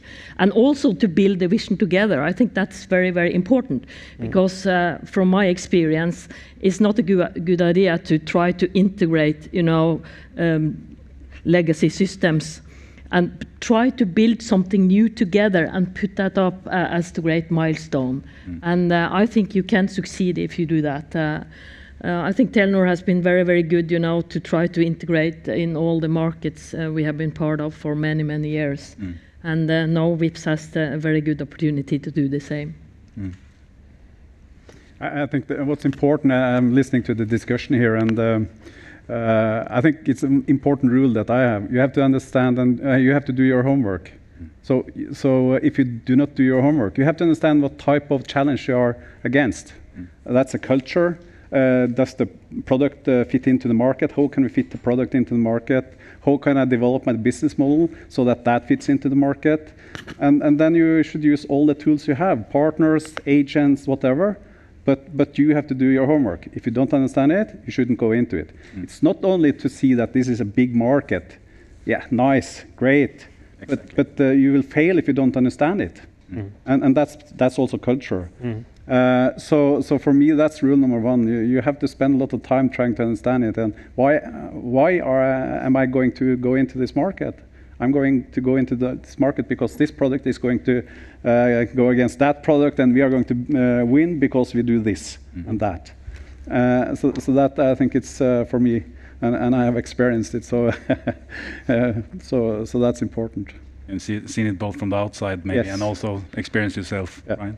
Yeah, but I think that's a really important topic. Again, like looking at the addressable market and just choosing because of the size of it, it will rig you for failure, right? And but also you were pointing towards something really interesting, like looking at the commercial mechanisms entering different markets. You see also a lot of similarities instead of something is called cultural, behavioral, but also some components are generic or more similar, so you shouldn't change it up when it comes to entering different markets. Could you elaborate a bit about that experiences, like you talked about going into UK, trying to follow another recipe in US and so forth, but yeah, that's more on the toolbox, right? Yeah. So how you kind of adjust to the different markets. But in our case, I mean, the needs at the companies that are our customers are the same. I mean, they have a big workforce. They have issues with rolling out effective training programs, shortening onboarding time, or making salespeople more effective, or training on HSE. So, and that's the kind of common denominator with our customer base. They need effective training. They need to reach a younger and younger workforce with effective tools. And that's the same if you're in Singapore, if you're in London, or Boston in our case, not and in New York. So, but then you need to adjust your toolbox to the market. But would that also be a component to bring into the decision-making process, like looking at similarities in the markets that you're going into to make it easier for you? Like this, the more similar they are when it comes to users, the more similar it is in terms of industries and so forth, the more sense it makes to enter that market instead of another one, even though the other one might be bigger. I think we were looking for markets where they are less advanced than Norway is regarding bank and finance, regarding digitizations of payments. Yeah. And in Europe, in general, is more than 50% of all financial transactions is based on cash. In Norway, it's 3%. So when you are advanced, you need to find countries where you actually can solve a problem for the customers. But another aspect regarding business to consumer is, what are you going international with? Are you going internationally and try to build up an own brand in the different countries? That costs a lot of money. Or are you only going to do your technology and trying to scale up your technology and let partners take the customer-facing functions and the brand building? That is also a huge difference regarding capital spending, regarding risk. So how do you do it? And I don't think we have so many good examples in Norway. companies that have really succeeded to building up global brands all over. Not yet. No. I hope it will come there. One reflection to connect some dots is that you were saying that if there's your thought process in that market is similar, similarities. Mm-hmm. Sometimes that's a fake out. Sometimes it's better to take your ego and say, I really want to expand into the UK. Mm-hmm. I really want to get into the US, yeah. But maybe going into Belarus is less friction. Mm-hmm. There's a pull there, but you're ignoring the pull because your ego is saying, I want to go into these bigger markets. Mm-hmm. And what I've seen is that sometimes you need to go the other route because there's a lot of maturity that your people, your business model has to take. Mm-hmm. And after you go that route, and that route's not as glorious, you won't be in as many, tweets, and people won't write about you and take pictures on Instagram. But you're learning and you're growing, and then when it's more natural, then you'll be able to go to UK, US, and things like that. It's just not as sexy. But all of us as startups, I want to expand. I want to be on stage. And in reality, is what's really pulling you? But your ego's saying, "Nah." Mm-hmm. That's so. After how many times we've got burnt, probably. Sometimes, not most of the time. Give attention to that pull. That's not as sexy. Mm-hmm. Yeah. Will you get the investment money if you do that, like that kind of prioritization? How is that in fact affecting you? Yeah, if you have a good plan, I'm back to the plan. Yeah. So then you get the money, of course, and I think that's the way of thinking. Also, sometimes you go into a market because that's similar to another market you're working in. It's maybe easier for you to adapt your business model. You can sell the same product, but on the other hand, it could be interesting to go into other markets where you have a pull. I have worked a lot in India, for instance. It's quite different from Norway, to say it at least. But it's extremely interesting, and you just have to understand what you're going into. It's a different culture, very different way of doing business. When you have a meeting with the head of ONGC, which is the big oil company there, you have to sit there for a whole day to wait, because he invites everyone in the morning and then he just picks whoever he likes. You have to understand it. And you have to have some good partners and people to work together with to understand the market. Then you can really do the difference there, because they have the pull. And maybe also no competitors, because they are not there. That could be a big advantage. Exactly. Don't fear that. Exactly. But you also have to think about that there will be some complex factors when you go into regimes that are not, like the Western regimes. If it's not a democracy, if corruption is more common, what about human rights? What about being a sustainable company going into these markets? So there are some factors that needs to be taken into account before entering that type of market. We probably had that discussions in the board. Berit was in my board. Yeah, and that I guess it comes back to the question whether you should go together with a partner as well, because then you can piggyback a lot on the local presence and the local knowledge. But talking about presence, like going with partnerships is one way, and of course setting up your own organization is another way. And now, since we've been through COVID and there haven't been too much ways of traveling and meeting up, and a lot of people have been running their businesses remote, I guess, and seeing that actually that is working. How important is it moving forward to be local with your own organization? Yeah, I think it's important. And then we come to my rule number 2. You have to take care of your business. Don't leave that to the partners. So for me, you have to take one of your key guys or girls and put them into the local business and have that person to develop the business. Then they can work together with partners, agents, and whatever, but you shouldn't leave it. So it's very important to take care of your own business. If you leave it to a partner, or an agent, for instance, he could have agreements with others, maybe a better agreement. And do you think he will sell your product? No, he will sell the other product. And maybe it's competing products. He is not taking care of your business, he's taking care of his business. So for me, Yeah, in some smaller, let's say, areas where you have less business, you could have it. But then that's not your main business area. That's a small part of your business. If it's an important part of your business, you have to be there, I think. Even in COVID, we have had problems with that and struggled with that because we haven't had the opportunity to have the meetings and been locally. So that has been a challenge, in fact, for many of our companies. Okay. I think that's, I believe that's the last words of this panel. But if you sum it up, plan well ahead when it comes to entering a market, find some strong partners if you can, and make sure that you take care of your culture while doing it, and be present and take care of your own business. Okay, thank you very much for participating, and give a hand of applause for the panel.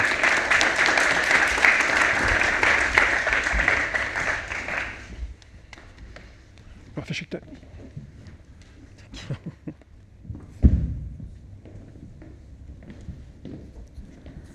Okay.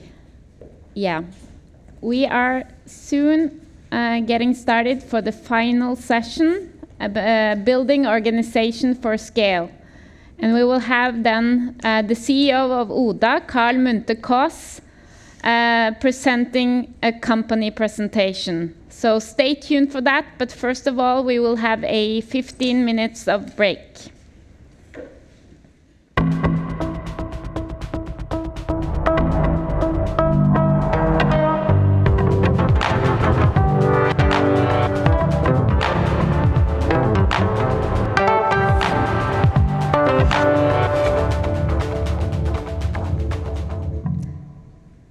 Hi, and welcome back to Scaleup Workshop. This event is hosted by Oslo Business Region in partnership with BI Norwegian Business School and Kongsberg Innovation. We are now ready for the final session, Building Organization for Scale. And I am so happy to have here and on stage very soon the CEO of ODA, Karl Munthe-Kaas.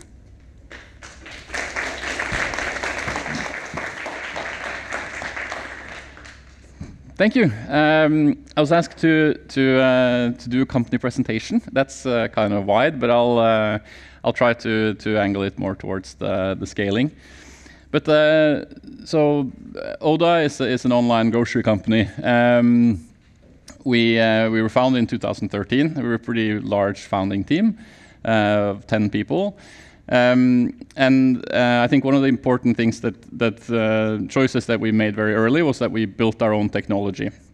So, I mean, obviously, if you want to be an online grocer, there are many different paths you can take. You're basically building a new value chain, but you can choose how much of that technology that you buy. And most companies of our size and most peers in Scandinavia have chosen to buy systems, but we felt that the systems that were out there were not efficient enough, and more importantly, to truly excel on online grocery, you have to be extremely efficient, more so than in other e-commerce categories, because the item value is so low. So it matters greatly whether you spend 10 kroners picking an item or 2 kroners picking an item, because your entire margin on average per product is only about 10 kroner. So to really reach those levels of efficiency, we thought we had to build it ourselves, and we thought we needed to have the ability to iterate on our systems. And our journey, we started scaling up in 2015. That's when we got Alliance Venture as an investor, and then started growing pretty rapidly. And as you can see from the graph, the top line is sort of a typical bit of an S-shaped curve. And then the EBITDA is the very typical U-shaped curve, or hopefully U-shaped. And I think you can sort of divide it up in 3 phases. The early days was a lot about just getting getting to scale, basically. So this was the blitz scaling phase of the company, where it was before we had really implemented all the systems that we have today. On operations, so contribution margins and sort of unit economics were still not great, but we had a plan for how to reach it, and then we executed on that in 2018 and 2019 when we went into a fully automated system, and then could really start having profitable growth after that. And then you see that when that growth then took off, it's quite clear from the unit or from the EBITDA here that the unit economics is clearly positive. You're making money the more let's say orders you have, the more money you make and more profits you make, and then that's when you're sort of out of the valley of death. But I think for a lot of people, if you sort of cut the line there in the first phase, it looked like the more we sold, the more we lost, right? And a lot of people, that was the assumption, and I don't blame them for that if you looked at the numbers. But the thing is that in those losses there, there's actually a lot of investments that is basically concealed over your operating budgets, because building the market itself is an investment, and there was other things that happened during that year that gave us higher losses. But yeah, so now we're quite firmly positioned as the leading online grocery player. We have about 70% of the market, and on the eastern side of Norway, the half of the population that we cover, that share is probably well above 80%. We have world-leading unit economics. I'll show you a slide that's more directly related to efficiency in a second, but we have strong enough unit economics to make the large announcement for us, at least last week, that we are actually matching all the discounters. That's a big thing. It might not seem like it's reducing your prices by 5%. It's not the sort of world changing. But what it actually says is that we are now comfortably in a position where the costs of our value chain end to end, so from producers, or which could be farms, or it can be Orkla or whoever, all the way to your doorstep, that value chain for us is now more efficient than the same value chain for the discounters, only bringing the goods through sort of a wholesale section to the stores and then into the stores. So obviously there's still quite a lot of work left for the customers in the traditional value chain that you don't have in ours. So the fact that we can match them on cost then is a big deal. That's also why we have been highly valued at unicorn valuations, and now we're sort of scaling to more countries. And here you see our UPH. So I should probably explain what UPH is. So UPH is units per hour. It basically tells you how many items we process per labor hour at the warehouse. And the reason why, obviously there's tons of metrics that we look at, but the reason why I brought this one up is that it has a one-to-one relationship with your variable fulfillment cost, which is the biggest cost element in our value chain. So, and you can see here, so for example, just to explain what it is, if we pick, which we do, roughly 2 million items per week at the warehouse, and we use 10,000 labor hours to produce those 2 million items or pick those 2 million items, then you get a UPH of 200. So it's not just the picking speed, it's everything, all the labor you use at the warehouse, including incoming, restock, picking, terminal, everything. So it's a number that in our business is very important, and Ocado, which is sort of the leading listed company in our industry, reports it quarterly. And you can see here that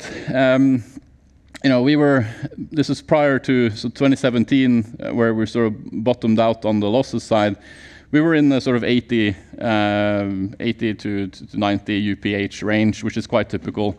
So for every labor hour we use, we process 90 items. So if an order is, let's say, 45 items, that means 2 orders per hour. And then we had this transition phase where we went over to a fully automated system, which we designed entirely ourselves, the hardware, the software, everything internally. And the reason I brought it up is not so, which led us to more than 200 UPH. But the important part when you look at this graph is that transition happened in the fall of 2018. And as you can see, we were already at about 107 UPH then on a manual, which basically means picking with trolleys, and actually went down a bit when we did the transition. But even though everything was fully automated, it wasn't just a step change overnight, right? It's still a gradual process after we implemented the automation, and that is basically this shows the importance of this iterative process, right? So even if we had the automation, I can't explain exactly how it's done, but it involves lots of conveyors and some robot stackers and all kinds of stuff. But it's about how you use that and how you're able to optimize your software running those systems, how you optimize it together with your operation. And that's ultimately what led us to these world record results. And to just say in numbers what this means, the difference between 100 UPH and 200 UPH is basically cutting your costs in half. And in groceries, this is a low margin business. And I can say that this change involved more than 10% cost reduction of the top line, right? So if you have 2 billion in sales, the difference of running a 200 UPH and 100 UPH is more than 200 million in savings. If you're at 10 billion in sales, this change will save you 1 billion per year. So it's important, and it's why we can now compete with the discounters. But it happened gradually over time.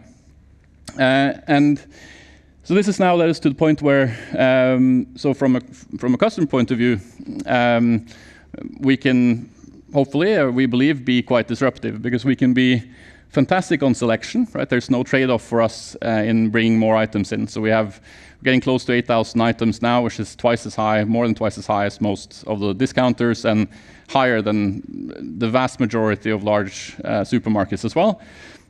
And simply, this very simple reason, it's that we have about 60 supermarkets worth of sales in one location. So even items that would only sell a few per week, let's say, in a normal grocery store would sell 60 times that in our store. So that means you can take in small scale producers that wouldn't normally be able to deliver through the normal store network.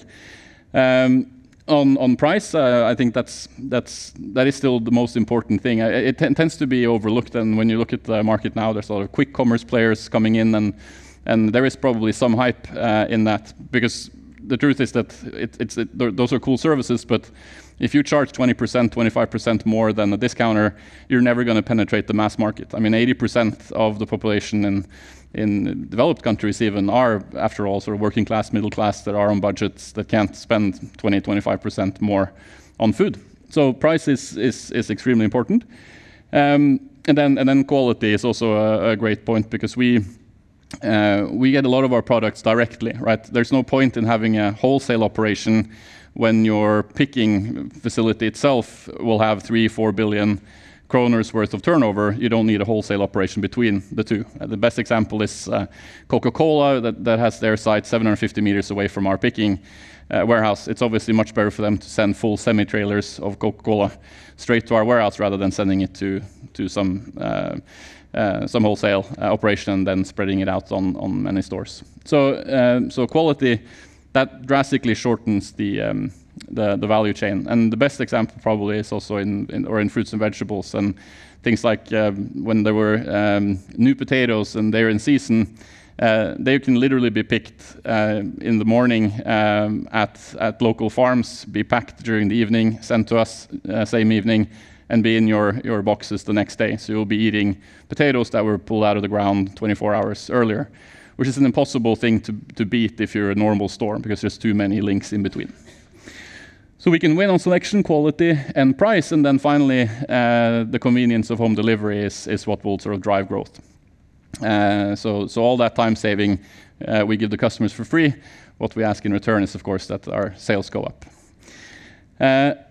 So that's where we are now, and I think this is the first time that online grocery is actually truly disruptive. Prior to this, it's been a premium service, so then you pay to save time, but now you get it for free. So, and to move over to sort of the scaling part of this. So when we had this breakthrough in 2018, 2019, we realized that we were sitting on really valuable technology. Because so one thing is the operational efficiency of it, but there are other players. I mentioned Ocado. I don't know if you know that company, but they sell technology for e-grocery basically. But if you buy an Ocado warehouse, it typically will cost you somewhere between 70 and 90 million euros for the automation for one site, whereas our costs are more closer to 15 million euros, which means that when you're going to build, for example, in Germany, Germany is a 250 billion euro market, at least 10% on grocery. So at least 10% of that will transition over to online. That's 25 billion euros. that would require about 100 facilities, so 100 warehouses to just cover that demand. So if you're going to build 100 warehouses, it matters whether you have to pay 90 million euros per warehouse or 15, right? So that's that's our position now, and that's why SoftBank and Prosus invested, is that we have the technology now to build that infrastructure much cheaper than anyone else. And if you look at, I mean, Germany is one, you see Norway there at 20, we're also entering Finland. But in total, Western Europe and the US and Canada is about 2.4 trillion euros. That's a really, really big number. And that's a lot of warehouses that needs to be built. So our challenge now is entirely scaling. It's not capital. The capital markets are very sort of favorable, but it's a matter of scaling enough people and finding the right model to expand to many countries. Because right now there's a huge windfall, right? All these countries here are in this transition phase, and there are a lot of players, of course, sort of rushing to the trough, right, to try to grab their fair share, and so are we. So the question is, how can you build an organization that sort of scales itself and build the machine that builds the machine? And some of the challenges for us is that if you look at other even companies like Amazon are actually fairly decentralized, right? Even Amazon in Germany doesn't have entirely the same tech stack as Amazon in the US, which might surprise. It surprised me, at least when I heard it. And Zalando, for example, is another great example where they do everything centrally. So they'll sell clothes everywhere in Europe from Berlin, and then the whole operation they basically outsourced. And that's possible for them to do because of that point I made earlier, that it doesn't really matter that much to Zalando whether it's 5 kroners or 10 kroners to pick a shirt, because their margins on that shirt is so much higher. But for us, we obviously can't outsource our operation and sort of scale decentralized, because that's our whole business, is doing exactly that part right. So we have to think more like an auto manufacturer building several sites and then trying to build on the same technology and have sort of an operational culture as well, which is also very important. So we're finding out how to scale that out now. We're building up country organizations and recruiting a lot of people, both locally and of course also in sort of the global central team. In the latter, it's a lot of engineers, product managers, data scientists. But then locally, there's lots and lots of operators, drivers, warehouse managers, and so on. So that's basically what we're doing. That's what's going to basically decide how much of this pie that we will be able to take in the next 5 to 10 years. Good. I think I'll leave it there.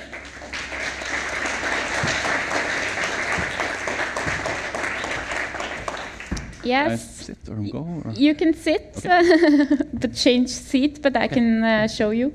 Thank you very much. We will have a panel discussion with you, but also with Magne Uppmann from Snø, Bente Lo from Alliance, Janne Morstøl from Bliksund, and Carlos Fernandez from AutoStore. So please come up on stage. You can sit down.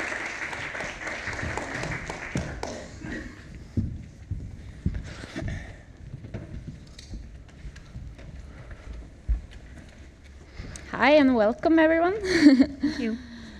I will start with scaling the organization and scaling the right people for the organization. And we will start with you, Janne. You have over 20 years of experience on building successful scale-ups, and you recently started as CEO at Bliksund.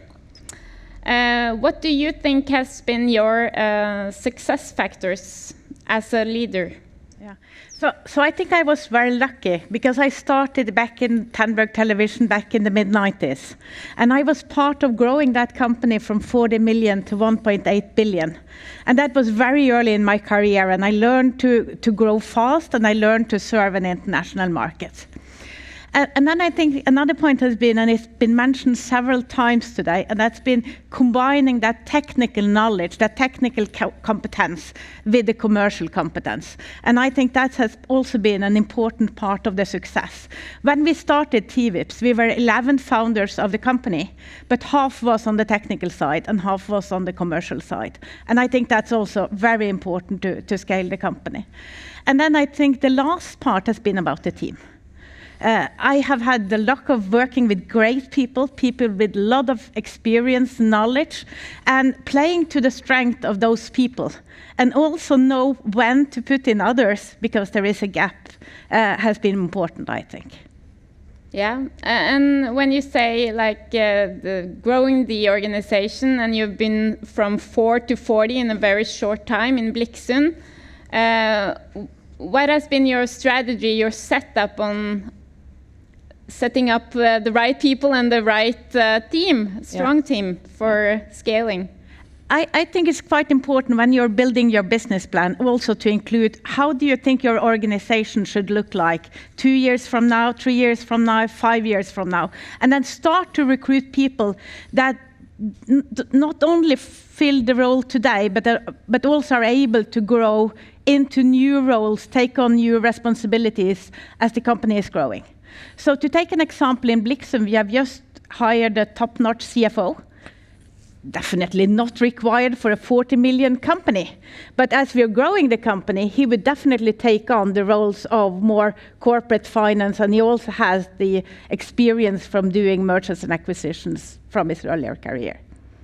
And then I think it's aligning the team on the growth strategy, making sure that you break it down into annual plans and quarterly plans. And I think we would never have been able to take Maritech from 60 million in revenue to 150 million in 4 years if we didn't have that plan. And then I think there are two more things that I think are important, and it's about building the processes. Because as you're bringing on new people, you need to have the processes to get them quickly up to speed. And then working in the business-to-business field, I think it's also very important to bring in people with field knowledge. So in Maritech, we have a medical doctor with a lot of experience from the pre-hospital area. We have paramedics, we have people with fire and rescue expertise. And I think that makes us more able to talk with our clients and also develop products that brings value to our clients. I think that's the most important. Good. And you, Carlos, you represent AutoStore.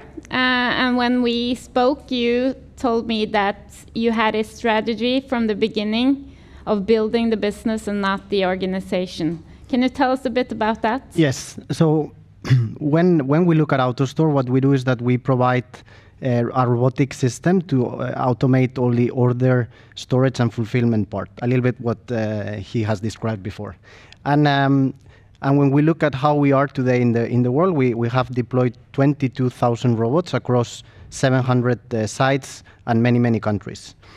But when you look back a little bit how everything started, it started 25 years ago, and we were running a completely different business. We were a distribution of electronic components business. And we had a problem. We ran out of space in our warehouse. And that's a problem that many of our customers actually have today. And we didn't have the money to build a new warehouse, so our technical director invented a technology that was actually solving that problem. And we were using the technology internally for many years. But then we really saw the potential of commercializing it. But then we needed to take a decision, and was how do we get from a fjord in the west part of Norway to the world? How can we bring this technology outside? And there we took two decisions. First was understand very well what we knew. And we knew the distribution business. We knew how to run that model. So we decided from the very beginning that the most effective way for AutoStore to scale was through a distribution business and partners. And the main reason was not just because of scalability, but also understanding the domain, which has been explained here. When you are selling these solutions, you need to bring a lot of different components into the mix. And we didn't want to go that path, because from a product perspective, we were very clear that we were going to standardize everything. So we decided that the combination of standardizing the product will allow us to really invest in R&D and improve the technology, and at the same time enable our channel to sell those standard modules and bring solutions to the customers. And we have been doing this for the last 10 years, where we have really been scaling the business very quickly. And the last 3 years, it's been all around scaling the organization, because there are different phases here.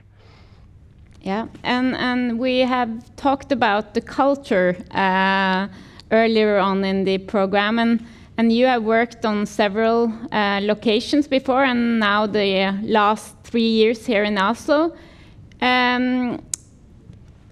Regarding that and seeing all the different cultures in a company and how it works, can you tell us a bit about your experiences? I think it was said before, culture is everything, actually. Yeah. And it's very important that when you go into new countries, you need to be local, right? So you need to have the two components. You can have a global mindset as a company and to run the business, but then when you are entering the different markets, you must have local people. And the first thing is that through the partners that we were working with, we had that. We had local people in all these countries. But now over the last 3 years, where we are actually expanding our commercial organization into the US, Germany, Italy, Spain, France, Japan, where we are having AutoStore people there, the culture is everything. We must pass along the culture that we have been nurturing over many years here in Norway.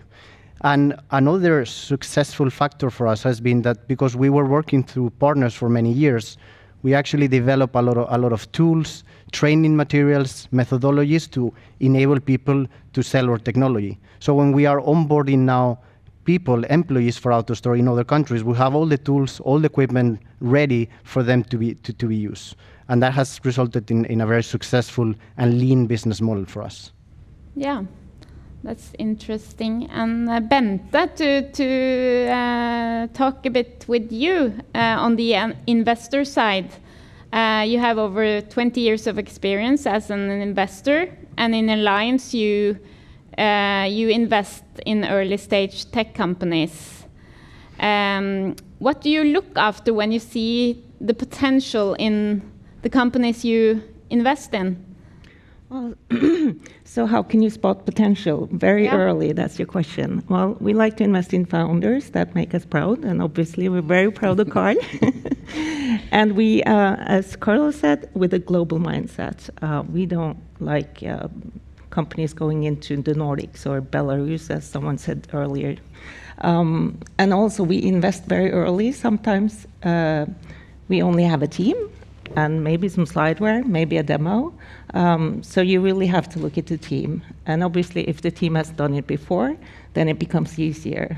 And if they have deep industry knowledge, then even better.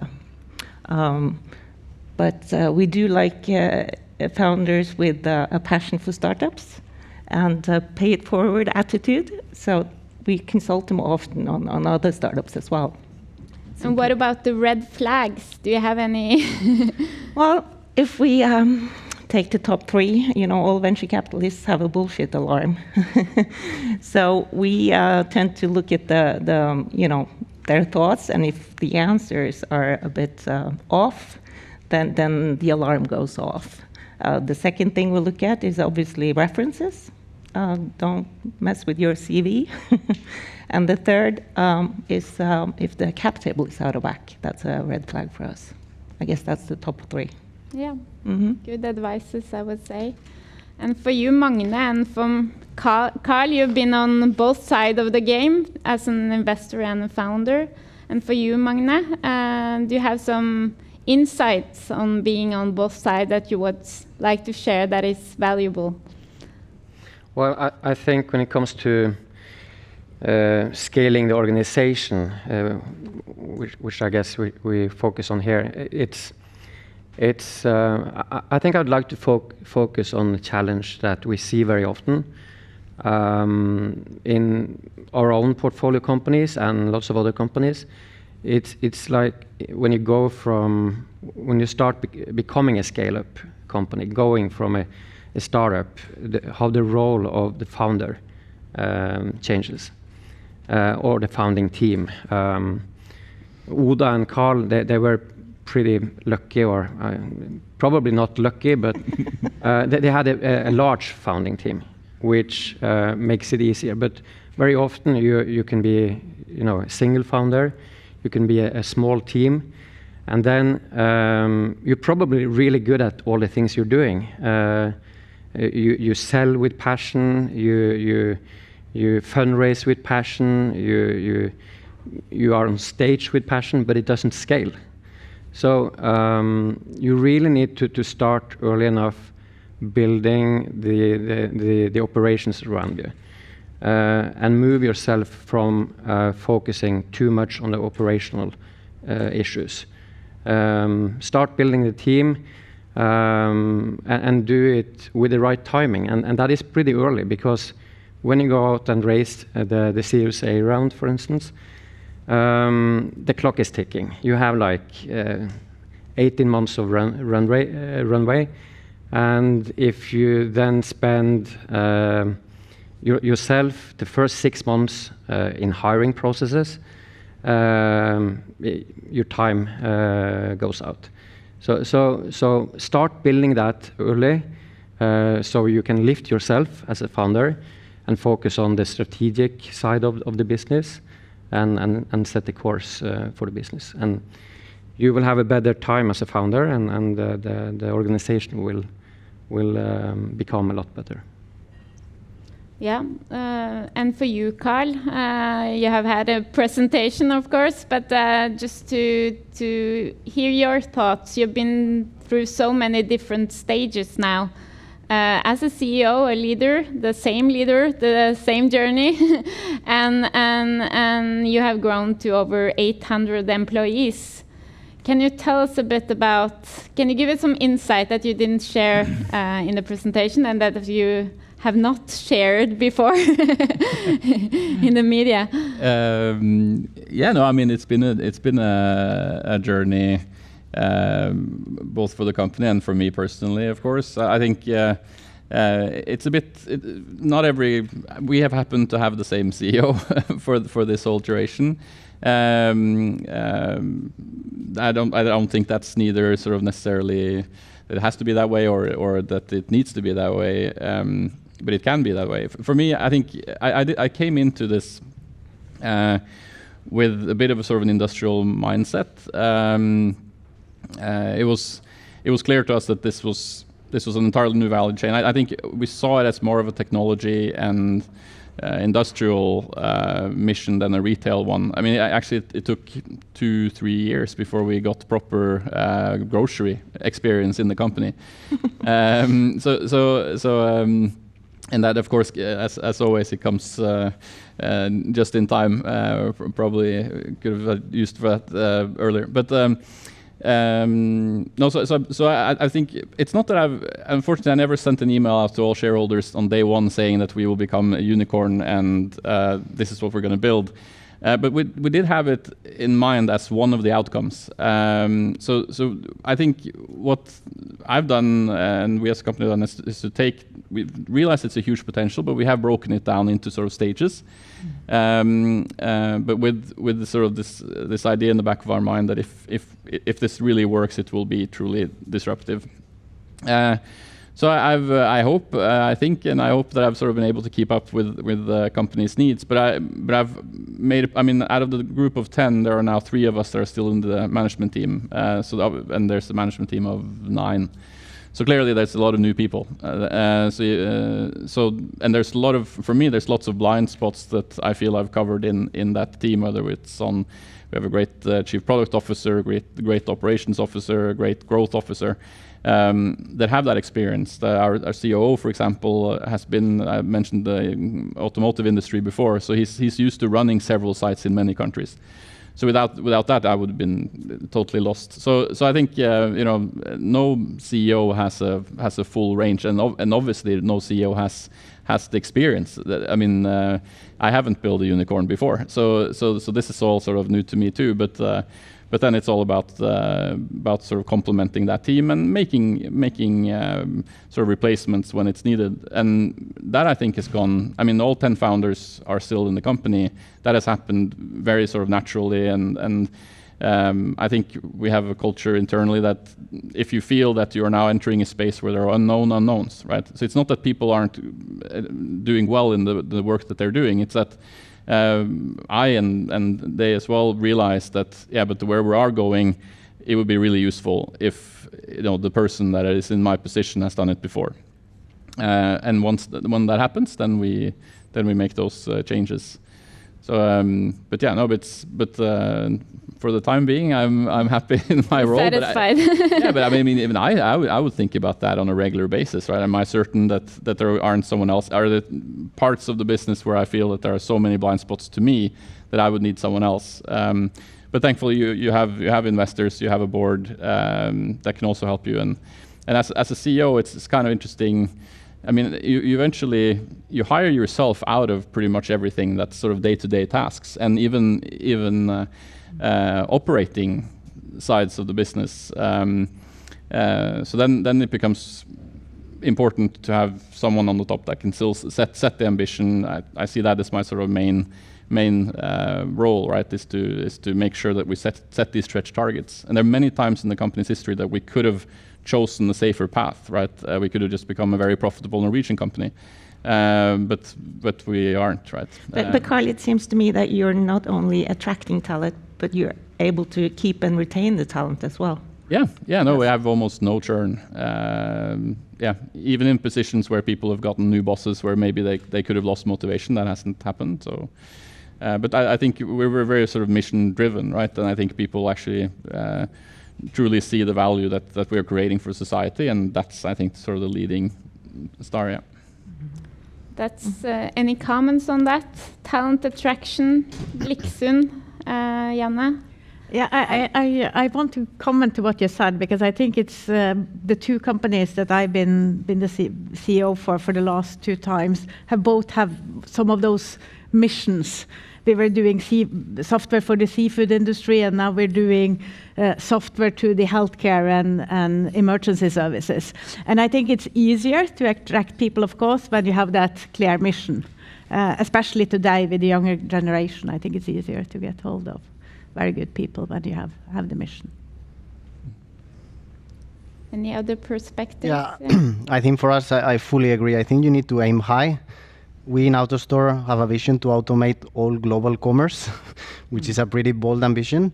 But at the end of the day, you need to provide purpose for your people, right? Those that are an engineer sitting in a fjord in Norway, but they are actually creating a product that many customers are actually using around the world, and just making sure that you close that gap, that they can see firsthand how these customers are actually using it and enjoying it. That provides a lot of value.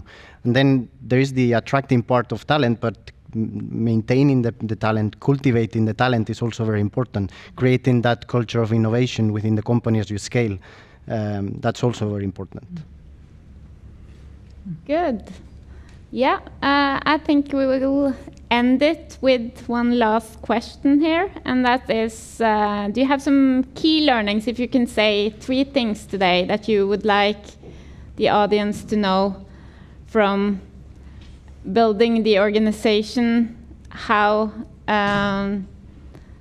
it will be successful for the startups that are going to scale? We can start with you, Magne. 3 key learnings. Yes. Okay. So yeah, I think we've touched upon it. I think what I myself mentioned in terms of moving yourself from the operational part and up to the more strategic areas is important. Attracting talent for sure. And I think in Norway right now, we have a situation where there's competition for sure, but less of a competition than, for instance, compared to the bigger tech hubs, where we see some of the really big companies harvest all the talent, and it gets very costly in terms of salaries. We have an opportunity in Norway right now where we actually can attract talent, and we. Even if Oda and Cognite and some of the others really are scaling, there's no Google or Facebook or companies like that taking it all. So it's a good timing right now to scale in Norway. I think I'll leave it with that. Good timing. Bente? Well, I would say plan the work and work the plan. Like Karl said, don't keep doing it. If it doesn't work, then pivot and do something else. I think that's my main saying. Good. Janne? Yeah, I strongly believe in building a plan, a longer term plan, and then deliver on the plan. And you might adjust it, and there might be turns, but to build that plan and align the team around the plan and hire people that would be able to help you deliver on that plan and that understands the plan and understands the mission of the company, I think is a key takeaway. Yes. I think for me will be to create a lean business model that can scale, and to do so, try to understand what you are best at, not try to be good at many things, but the best at one that can differentiate you from the rest of your competitors in that market. And then substance is everything with a very strong culture, because at the end of the day, doing business is all about people. So if you have a very strong culture, the people you do business with will appreciate that and will continue doing business with you. Good advice. And you? That's Last funny. word. That's funny because I was just about to say exactly the same thing, and it's funny that because we obviously have two very different models, right? The AutoStore doing mostly their growth through partners, and then really going deep on what you do best, right? Designing the systems, and then Oda, which have chosen to take sort of a wider part of the value chain, and so this is so we have obviously not centered in on one. We'd had a big discussion internally in 2019. Should we become a technology provider, right? Because if we're beating Ocado and they're selling their systems, or an AutoStore with sort of goods to man systems with shuttles, we have a different way of solving the same problem. It seems to be more capex efficient. But we decided that would have been an interesting business model to do, and it would have solved a lot of the organizational issues. Would have been easier because of that. But we didn't think that was a defensible position over time. And we thought that the real opportunity was actually capturing this 2.4 trillion euro market. So that's why we went in that direction. But to be absolutely clear, that is much more difficult from an organizational point of view. So if you don't have to do it, I would definitely not recommend doing it, right? If you can find out the part that you're really good at, and then try to outsource as many other parts of it as possible, like Zalando, even their, the whole logistics, just outsource it. That was clearly the right choice for Zalando. I see, a lot of the companies in our industry that have been very successful has been so because they were able to scale really fast. So it's not always the tortoise that wins, right? Sometimes the hare wins. I remember looking at Instacart in 2012, which is basically just a layer on top, right? Just the marketplace, and then very, very thin on the whole sort of logistics side of things. That's why they charge 20-25% premium on top. But it's extremely scalable, and I thought, well, we'll get there. We'll do the work first and build the model and then grow. And now they're like a $50 billion company right now, right? So they could have bought us several times over. Not that we're for sale, but like that could have been, the hare could have basically bought the tortoise and won on both fronts. So if you can scale, you should definitely find a smart way of scaling, and that might not be building the entire organization in every country that you go into. But that's what we. But you do have your own bakery, don't you? We have our own bakery too. Yeah, that's true. Yeah. Well, don't do what we do, I guess. Final words. Okay, thank you so much for the panel. You may leave the stage for now. Thank you.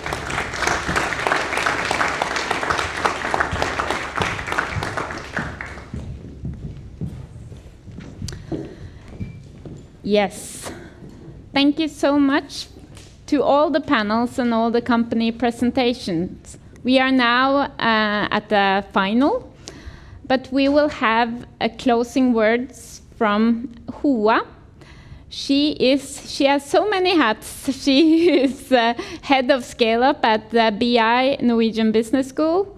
She's also a founder, an investor, and one of the Norway's top 50 tech women. And maybe a lot other things as well. So please come up on stage, Hua.